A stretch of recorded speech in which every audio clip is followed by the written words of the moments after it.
And welcome back to another Street Fighter League Japan episode. In fact, this is episode 3, day 1. Let's get it done as we get deeper and deeper into this fantastic league with the cream of the crop. We ain't gonna stop in terms of action. Before we get to the fisticuffs, we're gonna run them introductions. My name is St. Cola. More importantly, I am joined with the voice of Street Fighter 6 himself, Vicious. My dog has been a bit. How you feeling? You know, I've been watching you and F-Word kind of take over, and I got to say you guys did a fantastic job, first and foremost. Secondly, watching the results from, day number 1 and day number 2 from week number 2 was absolutely ecstatic, right? We saw 2 more 40 bombs all across the board, something that was kind of unprecedented, but at the same time, the other matches also keeping it kind of close. Gyogun, who actually had themselves a really, really close shot at getting that tiebreaker series. Saishunkan Sol Kumamoto also barely missing out on a big 30-point game. It was really, really enjoyable to watch throughout the entire week. Absolutely, it's going to be even more enjoyable as we get close to the series. Remember, people, this is Street Fighter League Japan, where we have a 3v3 with the one waiting in the wings, of course, so I guess it would be 4v4. Team Battle Tournament, as you see on the screen right here, home and away. The away squad will be putting up their players first, and the home squad right after, as they play for 8 million yen on the line to stay fine. That's 5 million first place, 2 million second place, and 1 million third place. That's a lot of guap, is it not? That's a lot. Yeah, so all things considered, with 8 teams, you got to spread that out pretty much evenly. And the way that the points distribution works, right? As the first match happens, if they get that W, it's going to be worth 10 points. The second match is actually worth 10 points as well. And of course, the finality of it with the third match being 20 points. The first 2 matches are actually going to be first to 2 essentially, but that final match is always going to be that first to 3. And in the sudden death match, if it ever happens, for the tiebreaker, is only going to be a best of 1. It's going to be a straight up one and done, as St. Cola likes to say. Absolutely, and we've already seen it happen actually in the first episode, so it definitely has a chance to happen here too as well. But as you said, this is more of that team tournament style. We've got the home and away squad, the away squad coming up first. Let's see what we have on the dot. It looks like it is Team Gyogun getting it done. The 2D guy himself, Mago, up to bat with that loop play, and Karen in the wings. Beyond that is Mr. Optimal himself, Machabo, who loves to get those jump-ins to get his win. After that is going to be Suzaku Mizuha, who has been surprising people with his loop, but only that, his Cody as well. Last but not least, at the end is the hero of Sunrise himself, Moke, who might have a surprise for us today. We'll just have to see. That Rashid play has always been super sick with it, and that rounds out the first team of today.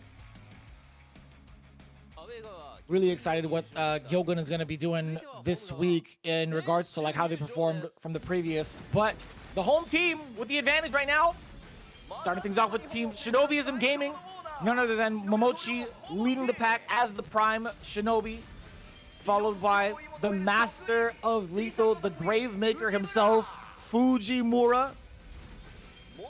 Rounding it up third, Shinobi's trump card with the advantage, it's Yamaguchi, rocking that Luke as well. Last but not least, it's my man Johnny the Swanky Ninja, also known as the Unbearable Maverick. This guy has got it all. His G has been phenomenal. Overall, we got 2 Lukes and a Cody as well. You can't ask for a better sandwich. I gotta say, having two Lukes, right?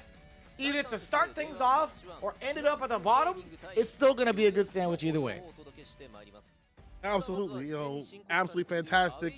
We see for a lot of the teams, like a lot of the teams do have a Luke on their side at some point, or a Cody, which has been very popular. Let's see what Away pulls up, and there it is, Moke with the Falk. Now, I've seen a little bit of the Falk, just like a dabble. I didn't know if he was just maybe kind of just dabbling in the character a little bit for fun, on CFN, but he's pulling it out as the first match of the day. And I think this is not that bad of a play. I think that when you have a cavalcade of Lukes to deal with, right?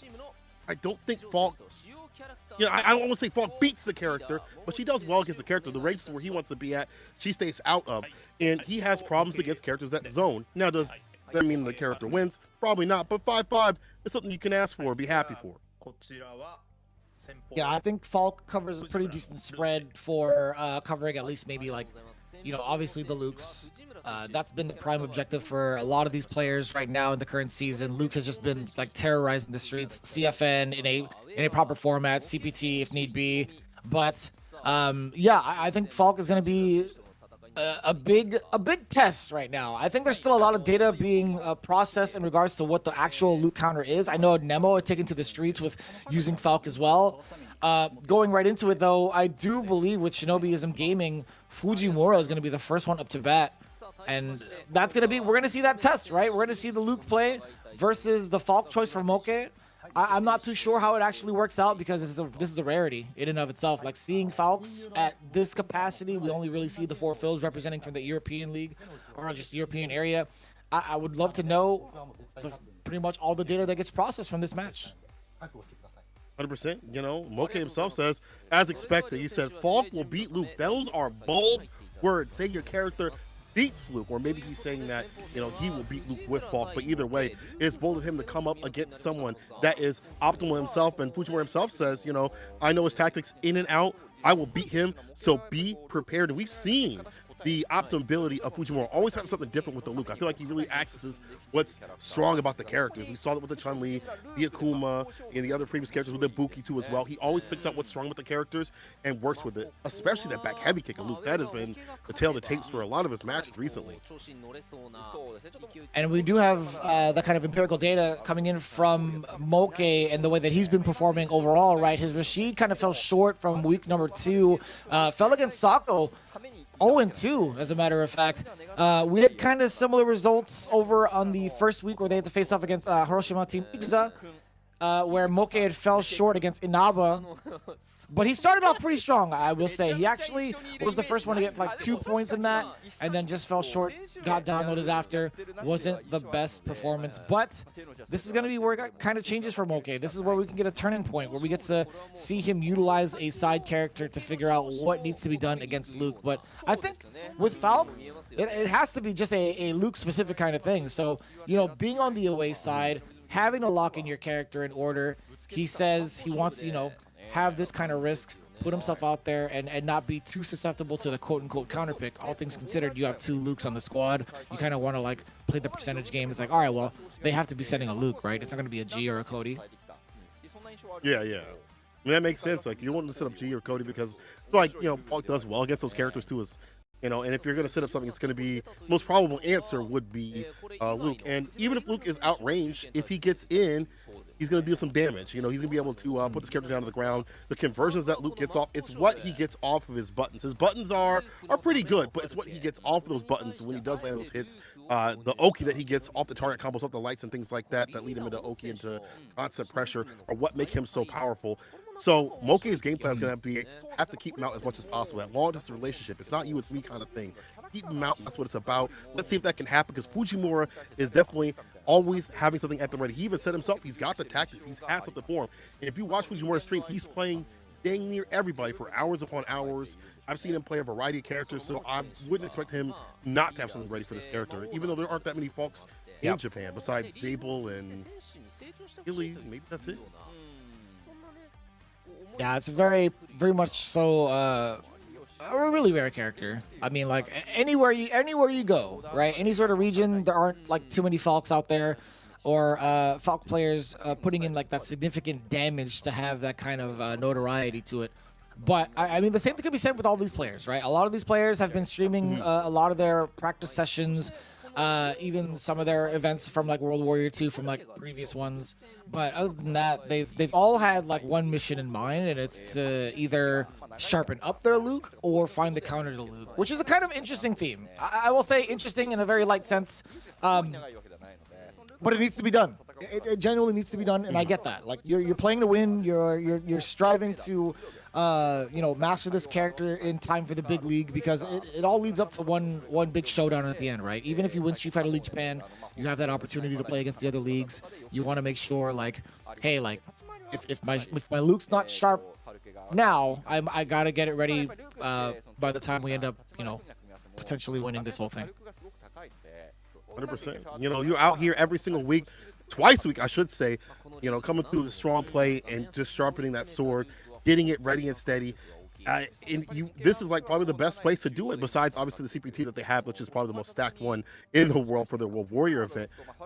There's no better place to prepare, but obviously you want to be up there in terms of points. You want to have as many as possible, so every win, as you had put it even earlier, counts. Every win matters. You want to be at the top of the leaderboards, not just to win for the day, but have as many points to play and be at that top spot. You want to have that lead and be comfortable, as we see with Oja, we'll talk about a little bit later up in this episode, but you definitely want to be up that top spot. And Luke himself is a character that, despite him having great buttons, there are ways to play against him. He is whip punishable. You just have to get in that distance. So it's not going to be easy feat either way. Let's see who's going to play first match of the day. Okay, versus Fujimura. Yeah, it's going to be a tough one, right? You're going to be walking and blocking in a lot of these ranges. If you're a normal character, but I think, Falk actually is able to kind of mitigate some of these risks by playing a little bit outside the mid-range. This screen. That's where you want to be. Dash up throw, though, from Fujimura to start off the round. Okay, trying to keep him up as much as possible. We talked about just outside of mid-range, right? Standing light kick is a very, very solid measuring tool to figure out the rest of their normals and where they lie, right? Standing medium kick also kind of showing off that option from Moke, but still Fujimura doing a great job in the fireball game. That is actually huge. No uppercut. Moke had actually recovered to even try to contest, but he did not. Now Moke's gonna find a way out of the corner. Activate shots to the skies. Serve. Trigger. Oh, the jump back. I like that Fujimura was so ready for that. We haven't seen too many people be ready for that feature. Obviously, a more rare character than Fujimura with the data at hand. And again, this is where it gets kind of dicey, right? With Thermal Barrack and the life feed, I think with 2 more shots, you're able to take it against Moke. Unless you are godlike like that. That's actually a very, very big hit confirm. Is it going to be enough? It is more than enough. That scaling always tricks me, man. Up only 2 hits in a critical art, it's still enough damage. Moke spending all that cash in round 1. Done. Okay, knowing how to play this character, you typically see this character save their bar for the super because it's so strong. You really don't need the EX for much else unless you're pushed to the brink to get knocked out for EXDP. So that's good stuff from OK. Get that round. Fujimura's got to figure out a way to get in without getting hit for a shot. Long distance, a dash up back though from OK. Look at the amount of control from Moke thus far, right? He's charging a fireball every single time, not feeling any sort of sandblaster. He's looking for the advance, and now Fujimura sweep crush counter into the activation, but it's still that same problem that Fujimura can't get past yet. That's one Thermal Barrack that gets blocked.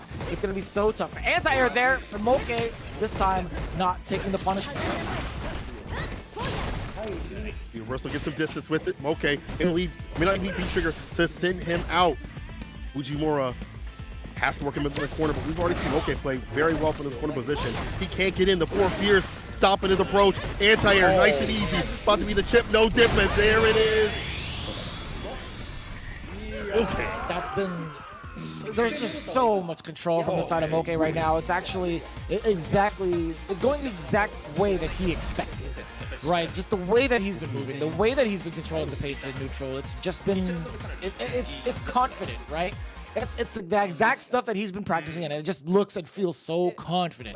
So much so that it's forcing Fujimura to go back to character select screen. He's like, hold up, wait, this Falk is real. This is the real deal. And I want to point out something that we've seen from Moke. Immediately after he got jumped in, he started shoring up those anti-airs expeditiously. And now, on the Grizzly, tearing through Fujimura, tearing through this Luke.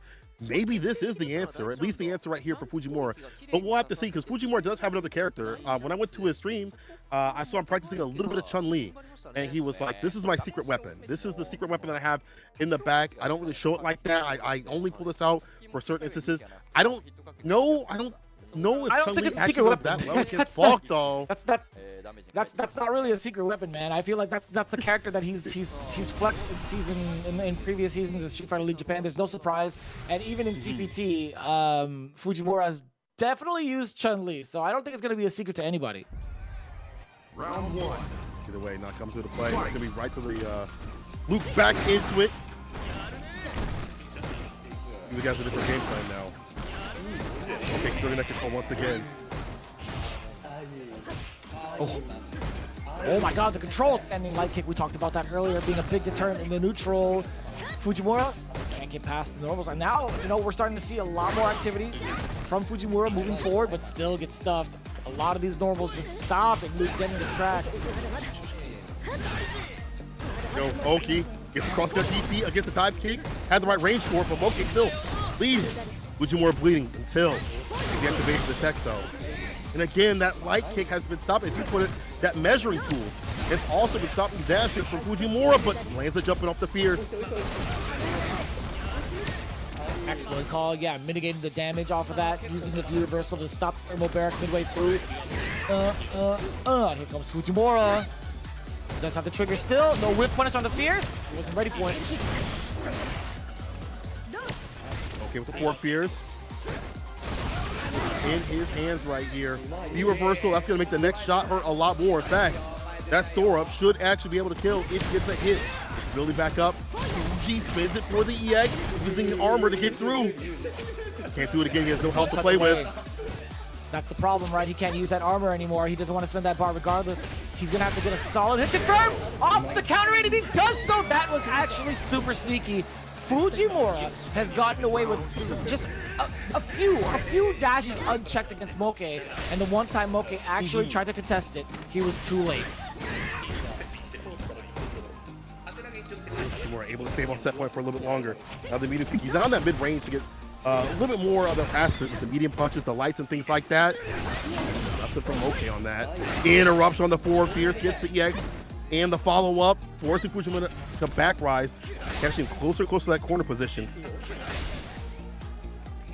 Well, the Sand Blaster's finding the mark again. He's going to this fireball game, and it's going back and forth between the normals. This is exactly what we just saw right now. Boom! I love that Flash Knuckle. Back to mid-screen. Now Fujimura with the lead. He will play his way until corner carry. 3 bar at the bottom, gets the extension at the tip of it. This is a tough spot for Fujimura as well. Fully locked and loaded, by the way. He has to find a way to get into trigger safely. Or actually, no, he's going to confirm punish. I don't know about that decision for Moke. I don't know if he was a little overzealous on that. I mean, obviously was, but I don't know what the decision was on that one. Thinking he had to confirm against Fujimura, gets fully punished, making sure Master of Lethal keeps the title. Sure. Fujimura answering back. You know, it's still going down to the wire, I feel like, in this match, but I do like Fujimura getting a little bit more active up in the neutral. We still the dashes, not always getting checks. And when the hits connect, he gets the Oki, and he's getting a lot of reward. We talked about how much reward he gets off of his buttons. That's the case with his character. And he's also getting beads up in these rounds and forcing Moke to kind of get antsy on his own. Yeah, I feel like in that previous round, Moke had that critical arc situation to even enforce the chip. If Fujimura had forced himself to go into trigger off of a block spring, the only real way out for Fujimura in that previous one was to get a clean hit. But speaking of clean hit, that jump in did massive damage against Moke, catching him off guard yet again. That point of entry has seen a lot of success thus far. Yeah, it has. Fujimura, I feel pretty confident with it. Activation off the 4 Fierce. Long distance called him Tekken. Yeah, to the corner carry. Actually, that should be it. Oh my gosh. The damage that's done from that V trigger. We forget about the damage that Fault can do. And now Moke on set point.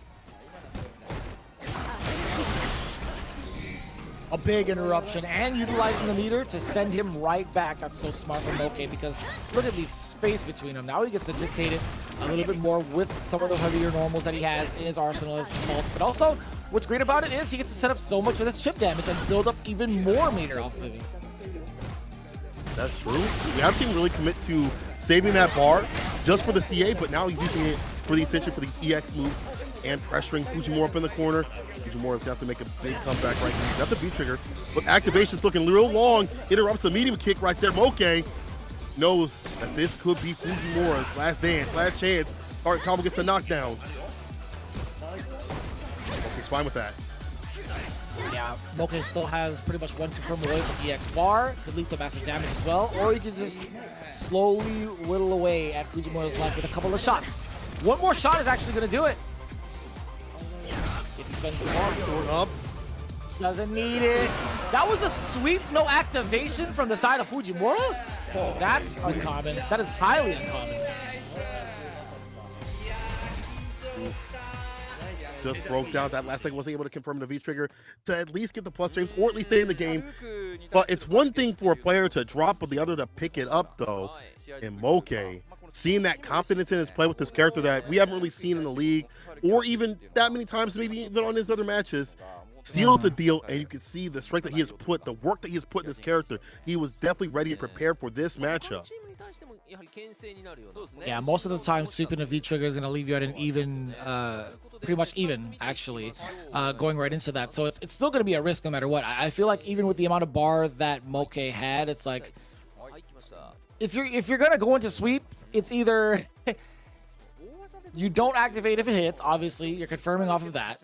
But if it's blocked, you have to. You absolutely have to do it, because if you don't, you are double digits negative, my friend. That's not a good look. I gotta say, it's very unorthodox from Fujimura to see him not go into the V-trigger cancel off of a sweep. But again, at worst, you know, he's still gonna be 0 on block. It's not a bad deal. It's not a bad deal, man. You get to live. Absolutely. You get to live. You get to play a little bit longer, you know? But it looks like, if we look at the anti-airs right here, I feel like Moke had maybe more. Maybe I'm just misremembering, but looks like he did have some more anti-airs on the deck than Fujimura. And I did like the entry point, though, from Fujimura. He was starting to get the jump-ins, especially at the end of the game. That's when he felt like he had the most control. It felt like whoever had the most control felt more stable in the match in terms of their game plan, the jump-ins and things like that. I would like to see Fujimura go for some more of those jump-ins, but maybe that sweep non-activation was just telling of how much he had lost control. And there you go, 10 points on the side for Moke. Looks like we have Mago coming up. Let's see who they pull up against Mago, who has been on a little bit of a hot streak. He defeated Bonchan recently in one of the sickest Luke Mirror matches. I can't believe I'm saying this. Sickest Luke Mirror matches I've ever seen. And it's not, I feel like it's no real shocker with the way that Mago has been dissecting this character as of late. He's been streaming a lot, as well as playing a lot of these sets with some of the players around Japan. So with that in mind, Mago being pretty much in the hot seat as the Luke player, or at least one of the many Luke players finding success, it's going to be Yamaguchi coming up, and it's going to be the mirror match again, right? It's going to be interesting to see. Like, we see a lot of these players kind of navigate or pilot Luke in their own way, in their own style. I think Bonchan pilots this character very well. I don't know what Yamaguchi's going to bring to the table. Granted, he got his W last week. I get it. He got his W against Shuto, against that Urian. The Urian who took the number 1 spot in World Warrior 2. I get that. Don't get me wrong. But with the experience like Bonchan, we'll see. I mean, like, we'll see if this is going to be enough to hold the candle against someone's flame like Mago. At the very least, you know, for benefit for Yamaguchi, Mago's gonna have to acclimate to how he plays, because, you know, mirror matches are definitely, you know, the player to player. So at least there's some benefit for Yamaguchi to say you have to adjust to how I play. And Mago himself says he thought it was gonna be Momochi, same character match again. He's hoping to win this. Of course, they're all hoping to win this. And you know, I do think that overall you are right that this is going to be a uphill climb though for Yamaguchi, because I think Mago is probably more acclimated to the mirror matches overall though, and acclimated to the idea that I have to play against a player. Yamaguchi himself says I've been practicing a lot with Fujimura. He's hoping to showcase that in this match. That's a lot to be said, right? Luke mirror matches, or at least, you know, training with somebody in regards to Luke can get you pretty far. It's all about recognition of like certain patterns that certain Luke players have, I think. But what it really comes down to it is dominant spacing and bulldogging with normals. I think there's a way to kind of like walk in and out of the spaces of low medium kick, which is going to be the primary tool, right? There's just so much that you get off of one bar, low medium kick and EX flash knuckle, etc., etc. It's just so much damage, right? So I'm thinking to myself, if you're playing in the Luke mirror, you have to bulldog the other Luke. Like, you have to force so many situations where it's going to be like, oh, they're throwing out maybe like a forward fierce, it's not their turn anymore, or they're throwing out low forward to poke, it's not going to be their turn anymore, and just use the estate. I think forcing the Luke to the corner, the first one to actually be aggressive and force the other Luke to the corner, is more than likely going to be the winner. You can say that in a very general sense, but I think it's very evident in a character like Luke, because of how much damage, the massive damage input he gets in the corner. I agree. I also think like that medium punch is going to be a big pain point for both the Lukes. Medium kick gets whip punish. Crouch mini kick, which for some characters is harder to whip punish than others, will find something more optimal, is very easy for Luke to whip punish. That medium punch you can use crouch mini kick right back with it. So as you pointed, it's whoever's going to get started going and flowing first is probably going to be the victor, or at least have a massive advantage in terms of we've already seen what Luke can get off of even a target combo, even off a medium, even off a crouch mini kick, as you said, for damage. So having all those tools at the ready means you have to be setting what you put out. And as you also put it, we have to worry about like how they play. Yamaguchi was pointed out by iFight in his match with Shudo. He's really about like movement, like really like minute spacing. We saw that he stood up to let the fierce whip from Shudo's Urian, so he's going to be understanding spacing very well. He's going to be understanding the exact hitboxes or hurtboxes of his character, how to utilize those and pull them to full effect to see what happens here in this Luke versus Luke mirror. I still think it's going to be exciting. And that was also extremely well played from Yamaguchi. So I mean, on the defensive end, he understands what needs to be done in regards to like taking down somebody as seasoned as Mago. And I will say, man, that's something that people don't really utilize or really understand sometimes is the fact that like your hurt box is extended while crouching. And like it's so funny. He's like, well, no, I'm just gonna get hit by lows. Like, no, dude, like he's reacting to this normal. There's a startup on the handshake for Urian, so it was weird. It was such an interesting exchange on Twitter today. I was looking at all the comments in regards to that clip, and people were just like, "Oh, I mean, like doing that is just gonna get you exposed to lows." I'm like, not if you're reacting to it. Like, there is a way to like spot some of these things out, and even if you attempt to block it standing, like just flinching a little bit and then going back to down blocking, like micro blocking. It's not a bad deal. Like again, it's slight reactions to it. You're still gonna be blocking regardless because you're holding back. It was a very interesting, very interesting set of comments of just like, no, I can't do that. I'm like, come on, man. Like, don't be ridiculous. If you can't do it, well, the people can't do it. That's why these top players out here being able to exemplify these options and showcase this in the match. That's why they are out here, the cream of the crop out here, Street Fighter League Japan. Mago versus Yamaguchi. See who's the most powerful Luke between the two. Ooh, counter hit right off the bat for Yamaguchi. That's how we get started in the walk-up throw. Love that. Yes. So he's looking for a lot of these mediums and a big counter from Mago off of the target combo. Stuffing out. We talked about this earlier, right? Low medium kick being the big opener for Luke. Again, low medium EX flash knuckle. Evasion from Mago. Very careful.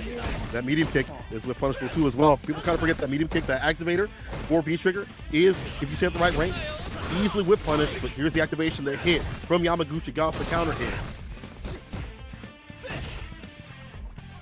Oh, that could have been huge. Thermal Barrack 1. Big reversal. Oh, I like that. Okay, go. Mago a little bit too far out.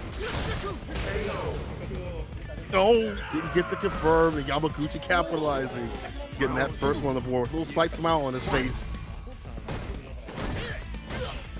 That happens pretty often, right? Even if like some players are like buffering low medium, picking EX flash level. Sometimes it's a good idea to walk within that range and then get that block to force that error. Oh, whip punish! Oh man, I don't know what that is, but man, I gotta say that is a long startup and a long recovery. Yamaguchi's been on duty and taking care of that. And in these whips that have come from Mago, here we go. After the activation, Mago's turn to party. Yamaguchi now trying to find his way to activate. No, again! No activation, but luckily wasn't punishing kind. He's got that B skill too. I didn't even notice that Yamaguchi has the B skill too, but let's see if Mago even goes for the tech. Yeah, there's going to be a couple of situations where Suppressor is going to lead to so much damage, but at this point in time, I don't think there's going to be enough. Mago, you dog. Mago, you dog. Flash knuckle. Downtown. Mago on fire with the crouch mini kick. Gets the fall, medium knuckle, and the low, the 3-piece, that low kick doing a lot of damage in the opener. Dash up TP. Yamaguchi out of the corner too as well. Fighting, harassing out with the medium punch. As I say that, Mago strikes with his. Bar at the bottom for Mago trying to close this out. Closer and closer. Oh, that's tough. Oh, I was going to say that's really tough.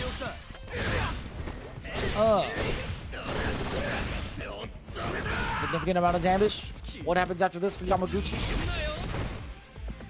Low short activation route. Okay. Haven't seen that play. Outside the distance for the activation, knew what he wanted. Yamaguchi backing up with it. Knows that he has just a few shots to put him down to the ground.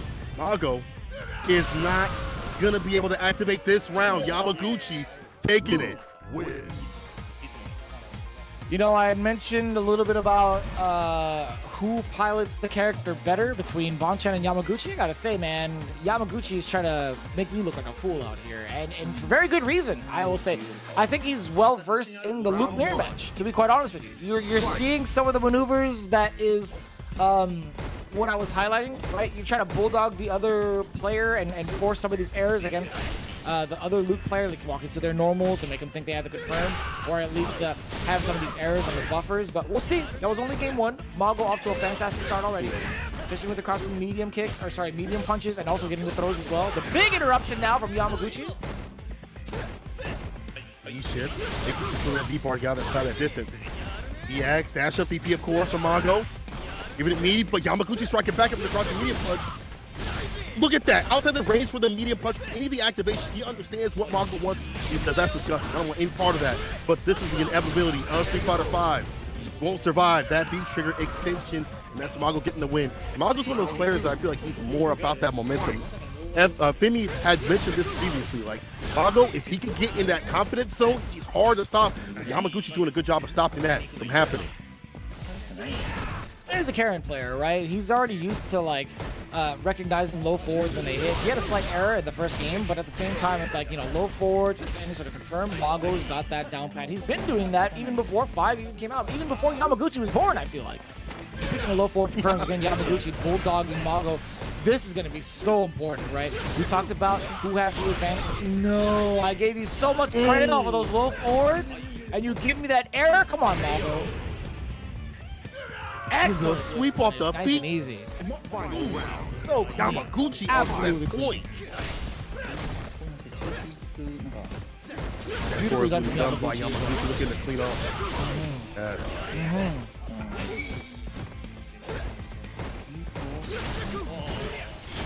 Oh, again! Yo, Sankola, what is happening? What is happening with your boy Mago? Sure. Bro, usually, I mean, that's what we see from Mago. Like, when he gets going and flowing, he is so hard to stop. But Yamaguchi, able to make him drop by just interrupting some of these sequences, being so hard to read, denying some of these normals. It's like, dang, this is what I put people through with this character? This is what I put people through? Here's the activation.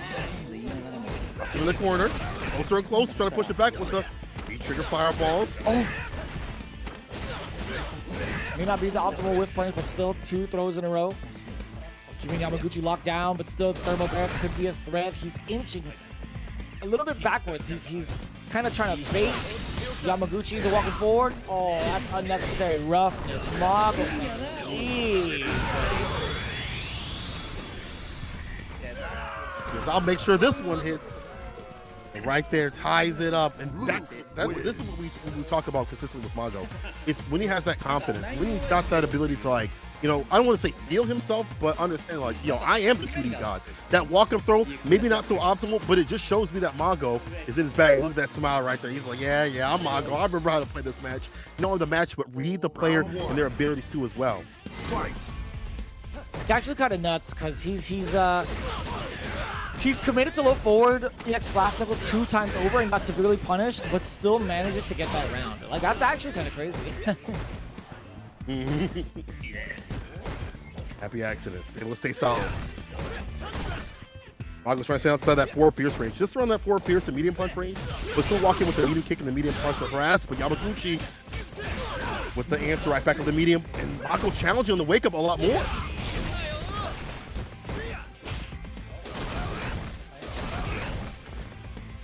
Forcing him back with a thermal barrel, creating some space for himself, but still the standing medium kick. Yes, sir. Target combo follow-up afterwards. Trigger 1 is activated now for Mago.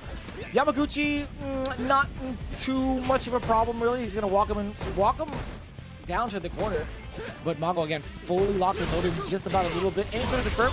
What is happening? Mago, please get these confirms. What is happening? I mean, like, for Yamaguchi, that's totally fine. that is absolutely Yeah. fine if your team Shinobi is in game. Have him spin that meter, have him waste that bar. Totally cool with that. Off that bar at the bottom and not able to cook with it. It's unfortunate. Yamaguchi is on set point. But again, like you see that dash, I feel like he got, Mago getting antsy. I see it in the play. Overhead, I don't know what that was. Maybe a fireball, but you're going to fall. Now pushed into the corner. Yamaguchi is routing it back. All these whiffs, these non-commitments, these not hits, I should say, are the confirms.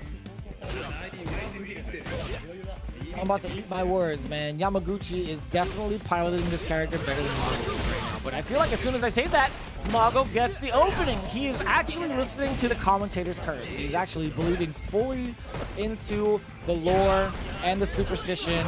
It's been working out thus far. Or so I thought. The setup for the suppressor. Feature backed off with it. The wake up challenge didn't get the hit. And the target coming from Yamaguchi, picking up in that scramble spaghetti situation. The smile crease across his face. Puts Mago in his place and says, I'm the best today between us. That was kind of awkward too. It was a little awkward from the side of Mago. Again, that's been like the main theme thus far in regards to his gameplay. I don't know what the attempt was with that flash knuckle towards the end, but if you're Yamaguchi, yeah, that's just how the cookie crumbles, man. I'll take that. He'll 1000% take that. But as it stands right now, Yamaguchi has had a fantastic running. A little shaky from week number 1, but from week number 2, had a very, very solid win. Big confidence booster. Got his 10 points in Shuto. Got his 10 points again, actually getting the first game on the board for Shinobiism Gaming. But it sets us up nicely, right? The fact that both teams have 10 points currently means we're not going to have that sudden death battle. It's all down to the anchor position. Now, the question remains, with Mizuha sitting in the anchor seat for the away team, he's been utilizing that Cody.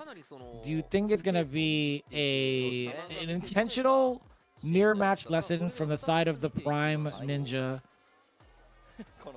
Momochi? I want to see it. Reviewing this match just for a little bit though. We see the throw escapes right here. Not really a lot of answers. Nobody was really jumping, but I just want to point out that Yamaguchi had some really good moments. Yeah, very grounded play. The crouching light kicks really came into play, especially from Yamaguchi.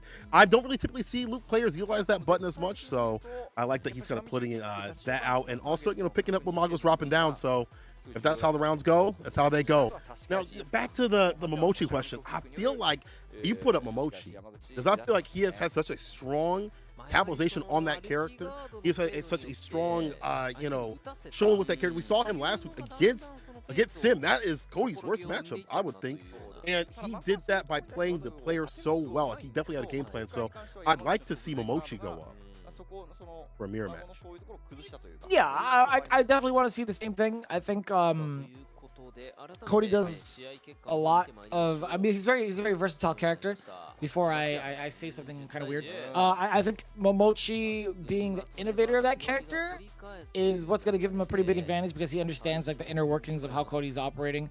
But as it stands right now, we still haven't made that decision. Shinobiism is still contemplating who to send up, but as it stands right now, it's still tied 10 apiece, and I'm sure Aru and Hamiko are trying to get that decision out of the players as well as they deliberate over it. We're gonna get that decision very, very soon. It could be Johnny though. Momochi is the one speaking up, and just based off the camera zooming in on him, I gotta think it's Momochi, right?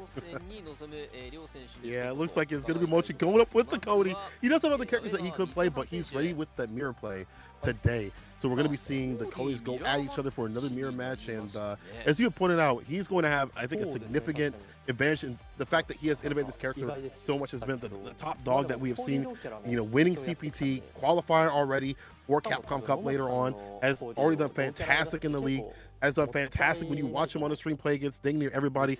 And I think that he is going to be very well versed up in this mirror match. And Mizuha, who is maybe more new to the Cody, and he switched from the Colleen to the Cody and the Luke recently this season, is going to have a little bit more trouble, I think, being a little bit newer to the character, whereas Momochi's been playing Cody since Street Fighter 4 before he kind of switched back and forth with the Ken.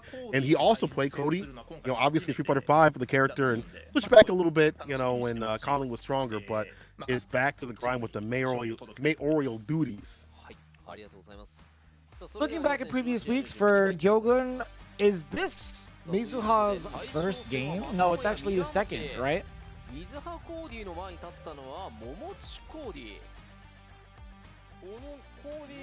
Has played yet.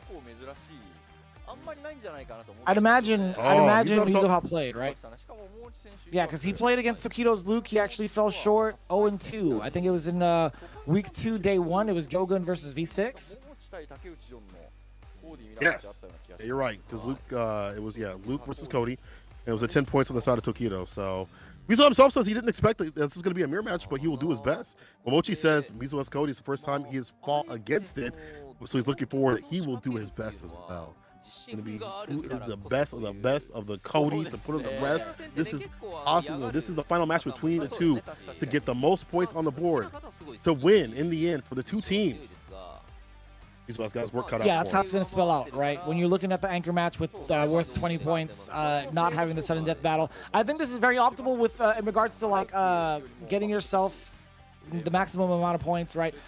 When I was thinking about how the new system is with Street Fighter League Japan, looking at, you know, how many points you can get per team battle, it's so scary to have like that kind of momentum when you have back-to-back W's and you get 20 points. It's like, all right, well, there's that possibility of having the sudden death match and only scoring 5 extra points in comparison to like winning your first one, losing your second one, or vice versa, and then closing out in the third, right? Because towards the end of it all, the points really matter. Like it really does go down to like the significant W's that you've had over time. Like I think having these 30-point victories, it's just as ideal as getting 40 at this point. But we'll see, man. We'll see how it plays out.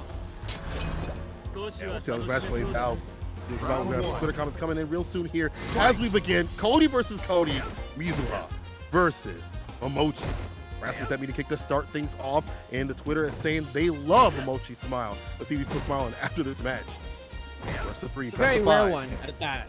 Majority of the time, Shinobi's in gaming's very own Momochi is so stern looking, and it's so funny. Like when we were talking about this, and even in 4, like in regards to like suppressing your emotions during competitive play, we took that page out of Momochi's book. Like he's just been that guy who's rarely ever showed emotion, whether it was off the win or a loss, right? So seeing that Twitter comment is actually pretty good. It's like, you know, Momochi smile is what I like. You know, we share the same sentiment.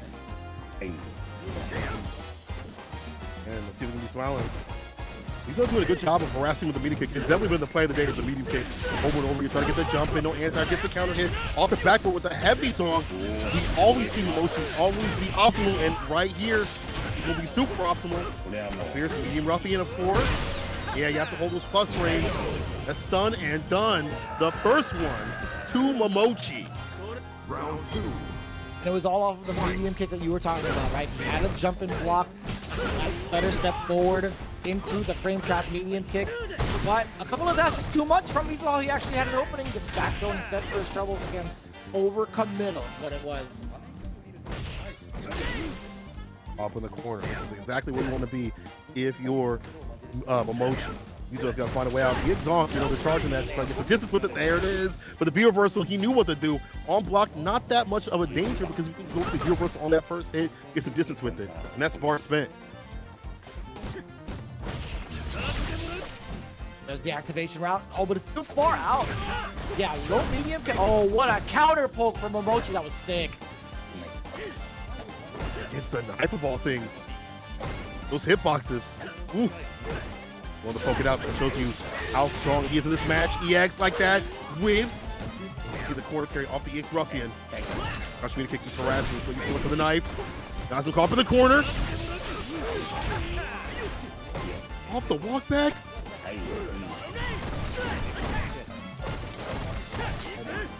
Knife online. I thought he was going to be able to counter, or at least anti-air, but Momochi in dire straits. Yeah, that's plus frames for Mizuha. He's looking for it. Medium kick, plus frames after this. He pressed the button! You actually, oh. He really did. He pressed the button after an EX Zonk Knuckle. That was brave. That was actually kind of brave. Sometimes you got to worry about the frame data. Definitely. I don't, not sure why. I mean, that's guesswork game right there, but still, it's like, you know what's gonna happen. You press a button. My man is heck a plus. With the code, yeah, I don't think switch the loop just yet. You could still try to like maybe go over a delayed tech, but I don't know, man. That's rough.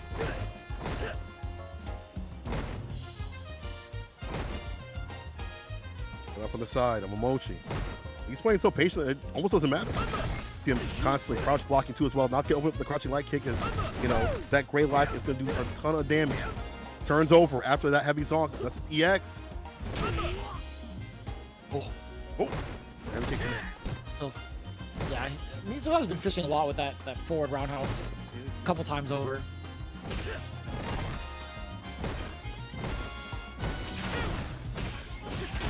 Oh, that's a punish. I don't know what he was fishing for or what he thought it confirmed, but now it's going to be Momochi actually getting the confirm. Back to back normals. Mizuha has not found a break at all thus far. Momochi, everything has just been landing. It's looking like training mode to him now. Like one of his strings where he's just teaching whoever comes up in his battle round, he's kind of teaching them right now. Oh, this is how you play the character. You should be doing this right here. Mizuha's got to trump like volume real quick with it. Yeah, we haven't even seen the sway in play, to be honest, in these sequences. Momochi not feeling too threat, just willing to block it out. Even when he's put up in the corner, he's able to work his way out. Yeah, you're not gonna see the sway outside of a combo extension like here. Yeah, I don't think there's gonna be any real reason to utilize sway outside of maybe like tornado within mid-range, like the start of a tornado. But knowing a Cody player, I don't think they're gonna be throwing out that fireball from within this range in particular. They understand the pain point of that. Going with the fireball, letting this go a V-bar. Anti-air. We have B-shift. I love that. That was such a good decision from Mizuha. But what happens now? You're stuck. Stabbing in the corner. Right in front of the police officer. Doesn't even care. The mayor, after all. Yeah. Beyond me. Call somebody else. Low ruffian for the Oki, trying to find an opening. Does so, gets a counter off the medium. The follow-up doesn't get the medium ruffian, but does have him in the corner. And all the E-Sport doesn't mind. Well, that's just super fortunate for Mizuha. Didn't get to capitalize on a bigger punch, but hey, damage is damage. Got the final fight combo. 9 seconds on the clock. Can Momochi clutch this out? Plus frames afterwards. There's going to be a lot of chip damage. He gets to do it again. Oh, he actually gets to chip him out. That should be Momochi's game, and it is! I can't believe it. Even Mizuha, I don't know if he had any V-gauge left, to be honest with you. To be completely honest, I was more so looking at the chip damage that Momochi was doing. If the V-reversal could have came out, that would have been the time to do it, to be honest. He actually didn't have any, none at the bar at the bottom to save himself. He just had to hold that pressure. Oh, man. Momochi calculating that perfectly. As you said, it's like he's in training mode. Forward heavy kick into the B-skill start. As you pointed out also, just using that B-skill for these extensions and doing the B-bar with the quickness with it. He is already on game, set, point.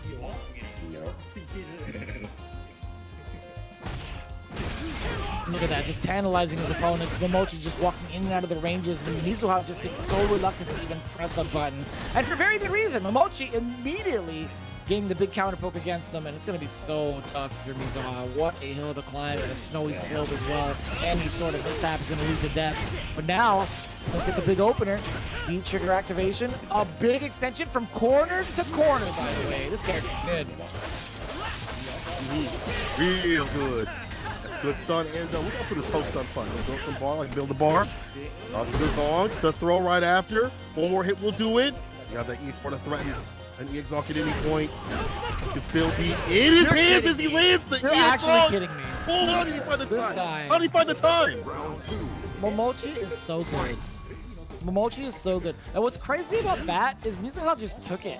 Like, he didn't even actually force the resources for Momochi. He just happened to run right into Zonk-Knuckle. Like, that's just unfortunate. That's best case scenario for Momochi. It really is. Jump scare right there. Sun's rising on the side of Mizuha. Throws out the fireball wrong. Again, not doing a lot of damage. Does get some space up in this place. Force hold. I like that crouch block to not get open up with the crouching leg kick. There's a lot of space and extensions that you get from the knife. Oh, just running into it again. It wasn't fully charged up, so that's great. Again, another EX zonk, which is just so much carry behind it. The throw will do it. Oh, he wasn't in time, actually. Mizuha with a big interruption. But still, there's the throw that Momochi was looking for. That is a solid 3-0 from the Prime Shinobi. Best mayor in town right here is Momochi. As we have pointed out, he was going to be so solidified in that match, being the best Cody, and just like that, taking it for his team, take as many points as possible in that first of 3 best of 5 situation. Man, oh man, it wasn't even just, I mean, just like his issues with Cody was really great, right? But his tendencies, his reads, he just knew when to get those EX zonks too. Like he just knew. We saw that jump scare at that second to last round, I should say, that Mizuha was just not prepared for, even though he had him caught up in the corner. Even though Mochi's back was against the wall, he refused to fall. My man found a way with the EX zonk, and just shows you why he is the strongest Cody in the business. 負けるちょっと下げるような動きっていうところも要所で目立ちましたね。いやー、お見事でした。圧巻の3対0。さあここからはですね、勝利しましたシノビズムゲーミングの皆さんにお話伺っていきたいと思います。さあということで、シノビズムゲーミングの皆さん、まずはおめでとうございます。おめでとうございます。ありがとうございます。ありがとうございます。はい。さあということで、では先方を戦った藤村選手からお話伺っていきましょうか。いかがでしたか。そうですね、ちょっと僕、一勝もしてないんですけど、今年めっちゃなんかチームのみんなが勝ってくれて、はい、めちゃくちゃ頼もしいですね。まあ、楽しいですね。はい。うん。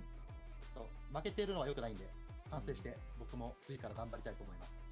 はい、ありがとうございます。ありがとうございます。そして山口選手、いかがですか。そうですね。藤村さんはちょっと今回負けちゃったんですけど、全然これから See what they're talking about right now. 僕らの中でも信頼がありますし、 What's going on? 今回僕が孫さんに勝てたのも They're discussing. It's actually super wild. Like I was actually just talking about that with Momochi, or about Momochi actually. You know, having those 3 W's as I was talking into the void, I think there was a lot to be said in regards to like how it went down. Momochi again getting a big series of counter hits from the standing medium kick, over and over again. Not even just like over and over again, but just pinpointing the spaces that Mizuha wanted to play at and pretty much countering, getting the whiff punishes. That's been so consistent, and it just kind of snowballed from there. No pun intended, considering the stage. I think there was a lot of moments where Mizuha had committed to moving forward a lot more often, which is why he gets caught by those exotic knuckles.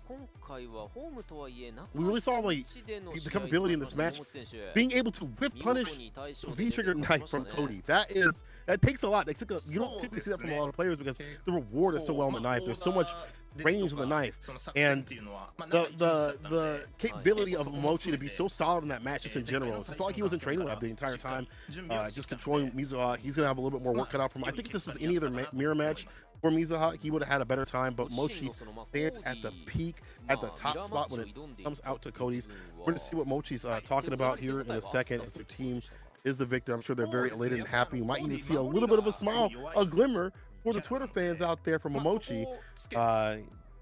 We'll see what he's talking about, but again, love to see Momochi fight, even if it's against another Cody. Love to see how he plays the space and baits people to press buttons when they probably don't want to press in the first place. Yeah, he does a really good job of kind of like weaving in and out of the ranges. Like he's got it down to the science, man. Like he fully understands and is aware of the ranges that majority of the characters have. Like he's been that dude since day one, right? Like even in Street Fighter 4, he's had some of the most intimidating footsies, I could say, is like really the best way to say it. And he's just so fundamentally sound that he's able to like intimidate some of these other players. And this has got to be feeling really good, right? As the interview goes on, like Shinobiism Gaming has gotten back-to-back 30-point W's, right? In week 2, they faced off against Saishunkan Sol Kumamoto for day 2. Week 2, day 2, Momochi finished off YT Mochi, as you mentioned, right? And then again, another 30-point victory. I mean, like, ideally you want 40, but at the same time, it's like, this is way better than getting that sudden death scenario. But as it stands right now, Momochi Momochi exclaims that Cody is not a good character in defending, so as long as I work on that, then I would be fine. And it's kind of funny, like I actually believe that as well. I mean, there's not a lot that Cody can do on defense. Like, he's pretty susceptible to the wake-up game. He's pretty susceptible to meaties, but having that meter, he's very much so meter reliant as well for some of these breakout moments.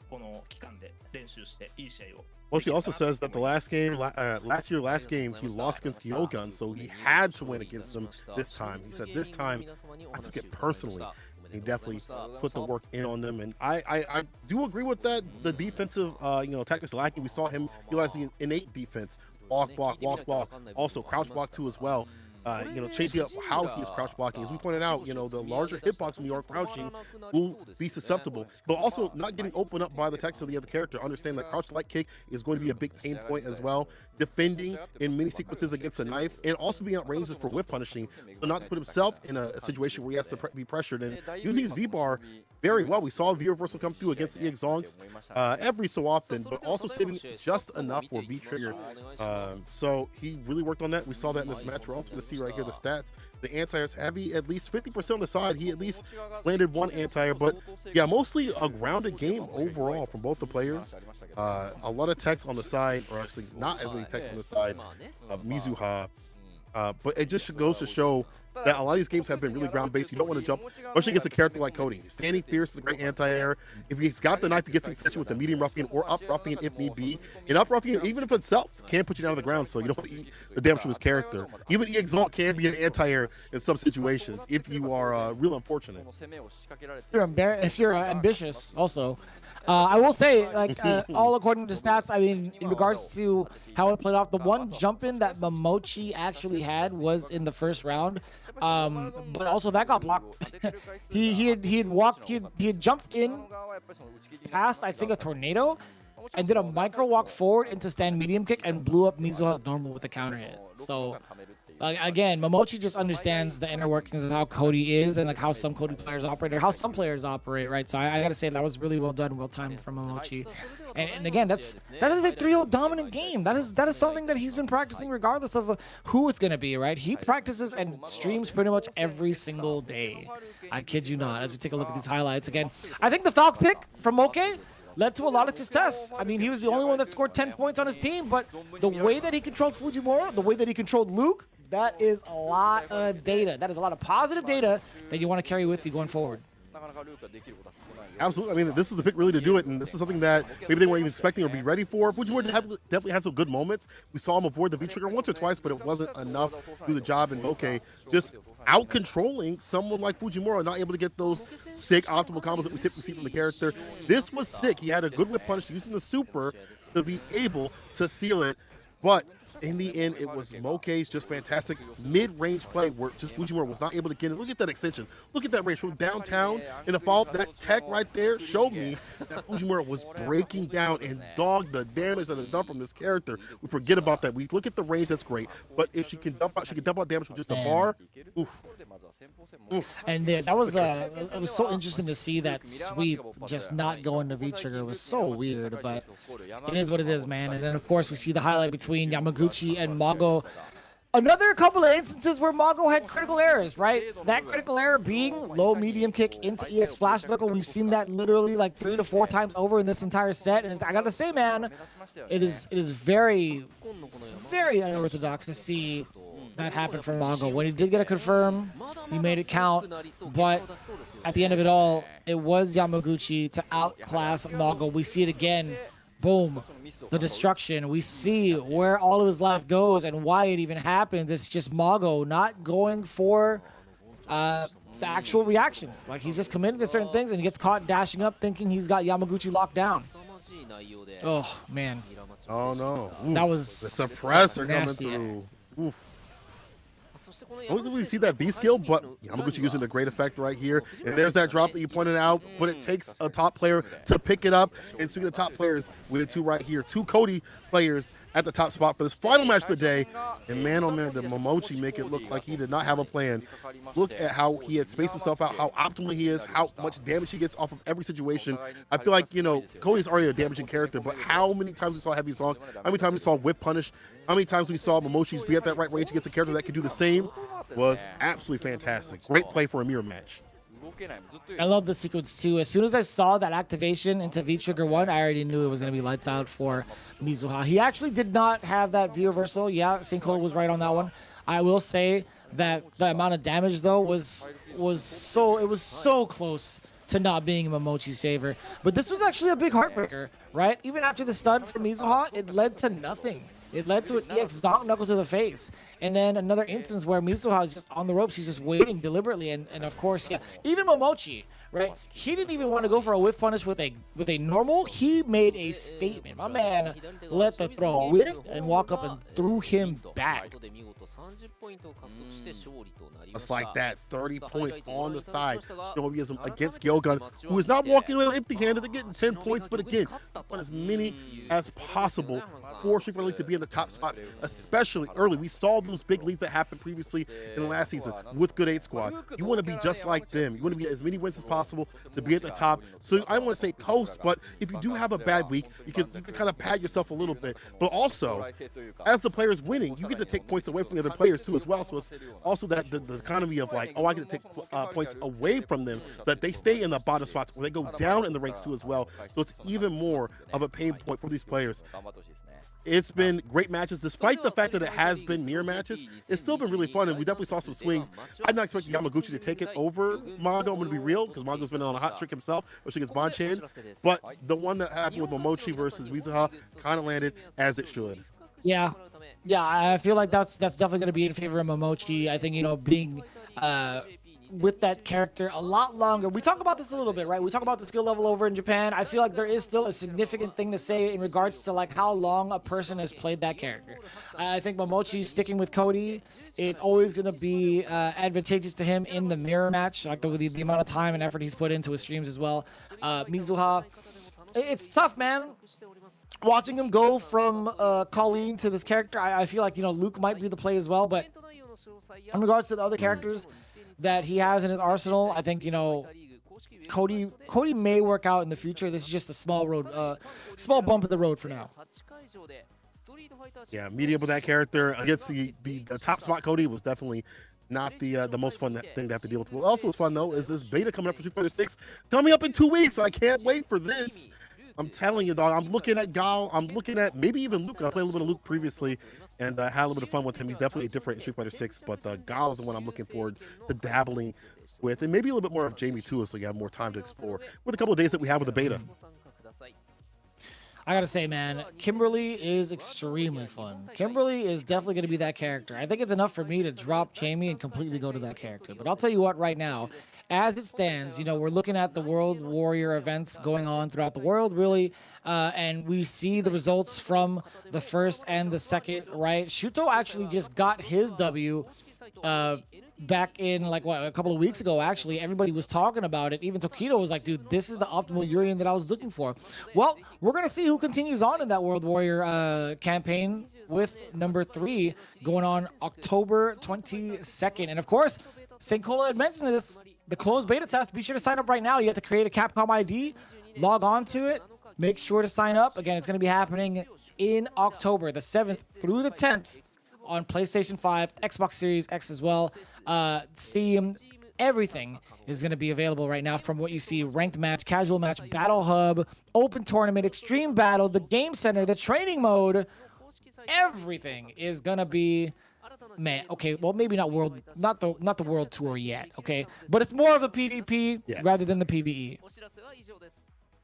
Yeah, definitely make sure y'all sign up expeditiously because there may not be many spots left. It is limited access, so make sure that you are not limited in playing with your friends. And I definitely can't wait to get into it. I can't wait to play that. But we still have more Street Fighter 5 play coming up real soon. We're gonna have more teams coming up real soon. People, it's not even close to being over. It's not even done in terms of the league. Remember, Street Fighter League Japan, they're playing to be the best of Japan, the top spot of the team, but also to fight against the US and EU. Seen a little bit of the US, you know, the players flying out and getting ready every other week. It's going to be happening real soon. EU is going to be starting soon as well. I can't wait to see who's going to be winning those teams. We can't wait to see what's going to be winning out here in Street Fighter League Japan. We're going to be seeing more teams, more matches after this break. Don't go anywhere. Let's get a stack, but just come right back. More Street Fighter 5 coming your way.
ご安全にな。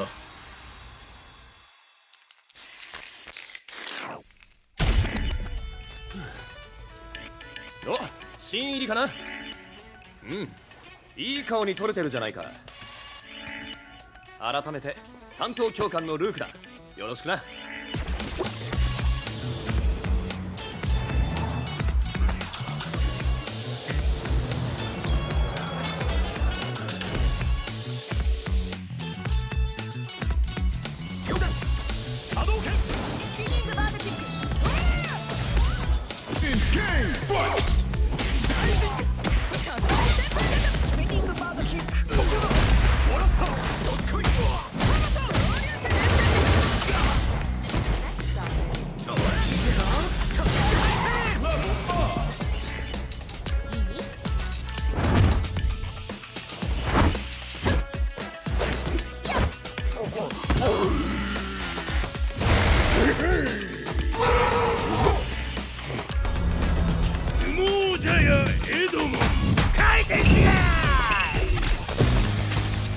始めるとしよう。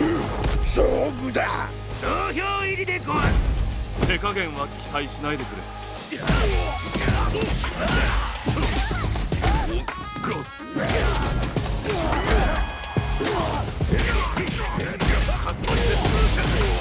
く来る。おい、ちょうだけじゃ。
Going right back into it, ladies and gentlemen, we have our second match of the day this week, starting things off with the away team. It is the V6 Plus FAV squad. Let's take a look at what that team is comprised of. Of course, you already know what it is. It's Sakonoko, the sure spear. With that Minot play he's had from last week, he's looking really, really confident, especially being backed up by the Genius Pro Gamer, Tokido, and that Luke again. Luke and Yurian by his side, as well as Bon Chan to back it up, the executor of justice. It's going to be Bon Chan. And following it up, last but not least, in the super space with Samsara, it's Tori, Meshi, and that Dalsim. Again, there's a lot to be talked about with that team. Overall, Tori Meshi being the new kid on the block, at least for this squad specifically. Being that Warlord Dalsim, he's been one of the biggest threats. But on the away side, I don't know how much damage he's going to be doing. Let's take a look at the other team. That's right, on the home side, the home squad is Oja, Body Star Milodon combination, the lightning kid himself, Akira, in the lead coming back from last year.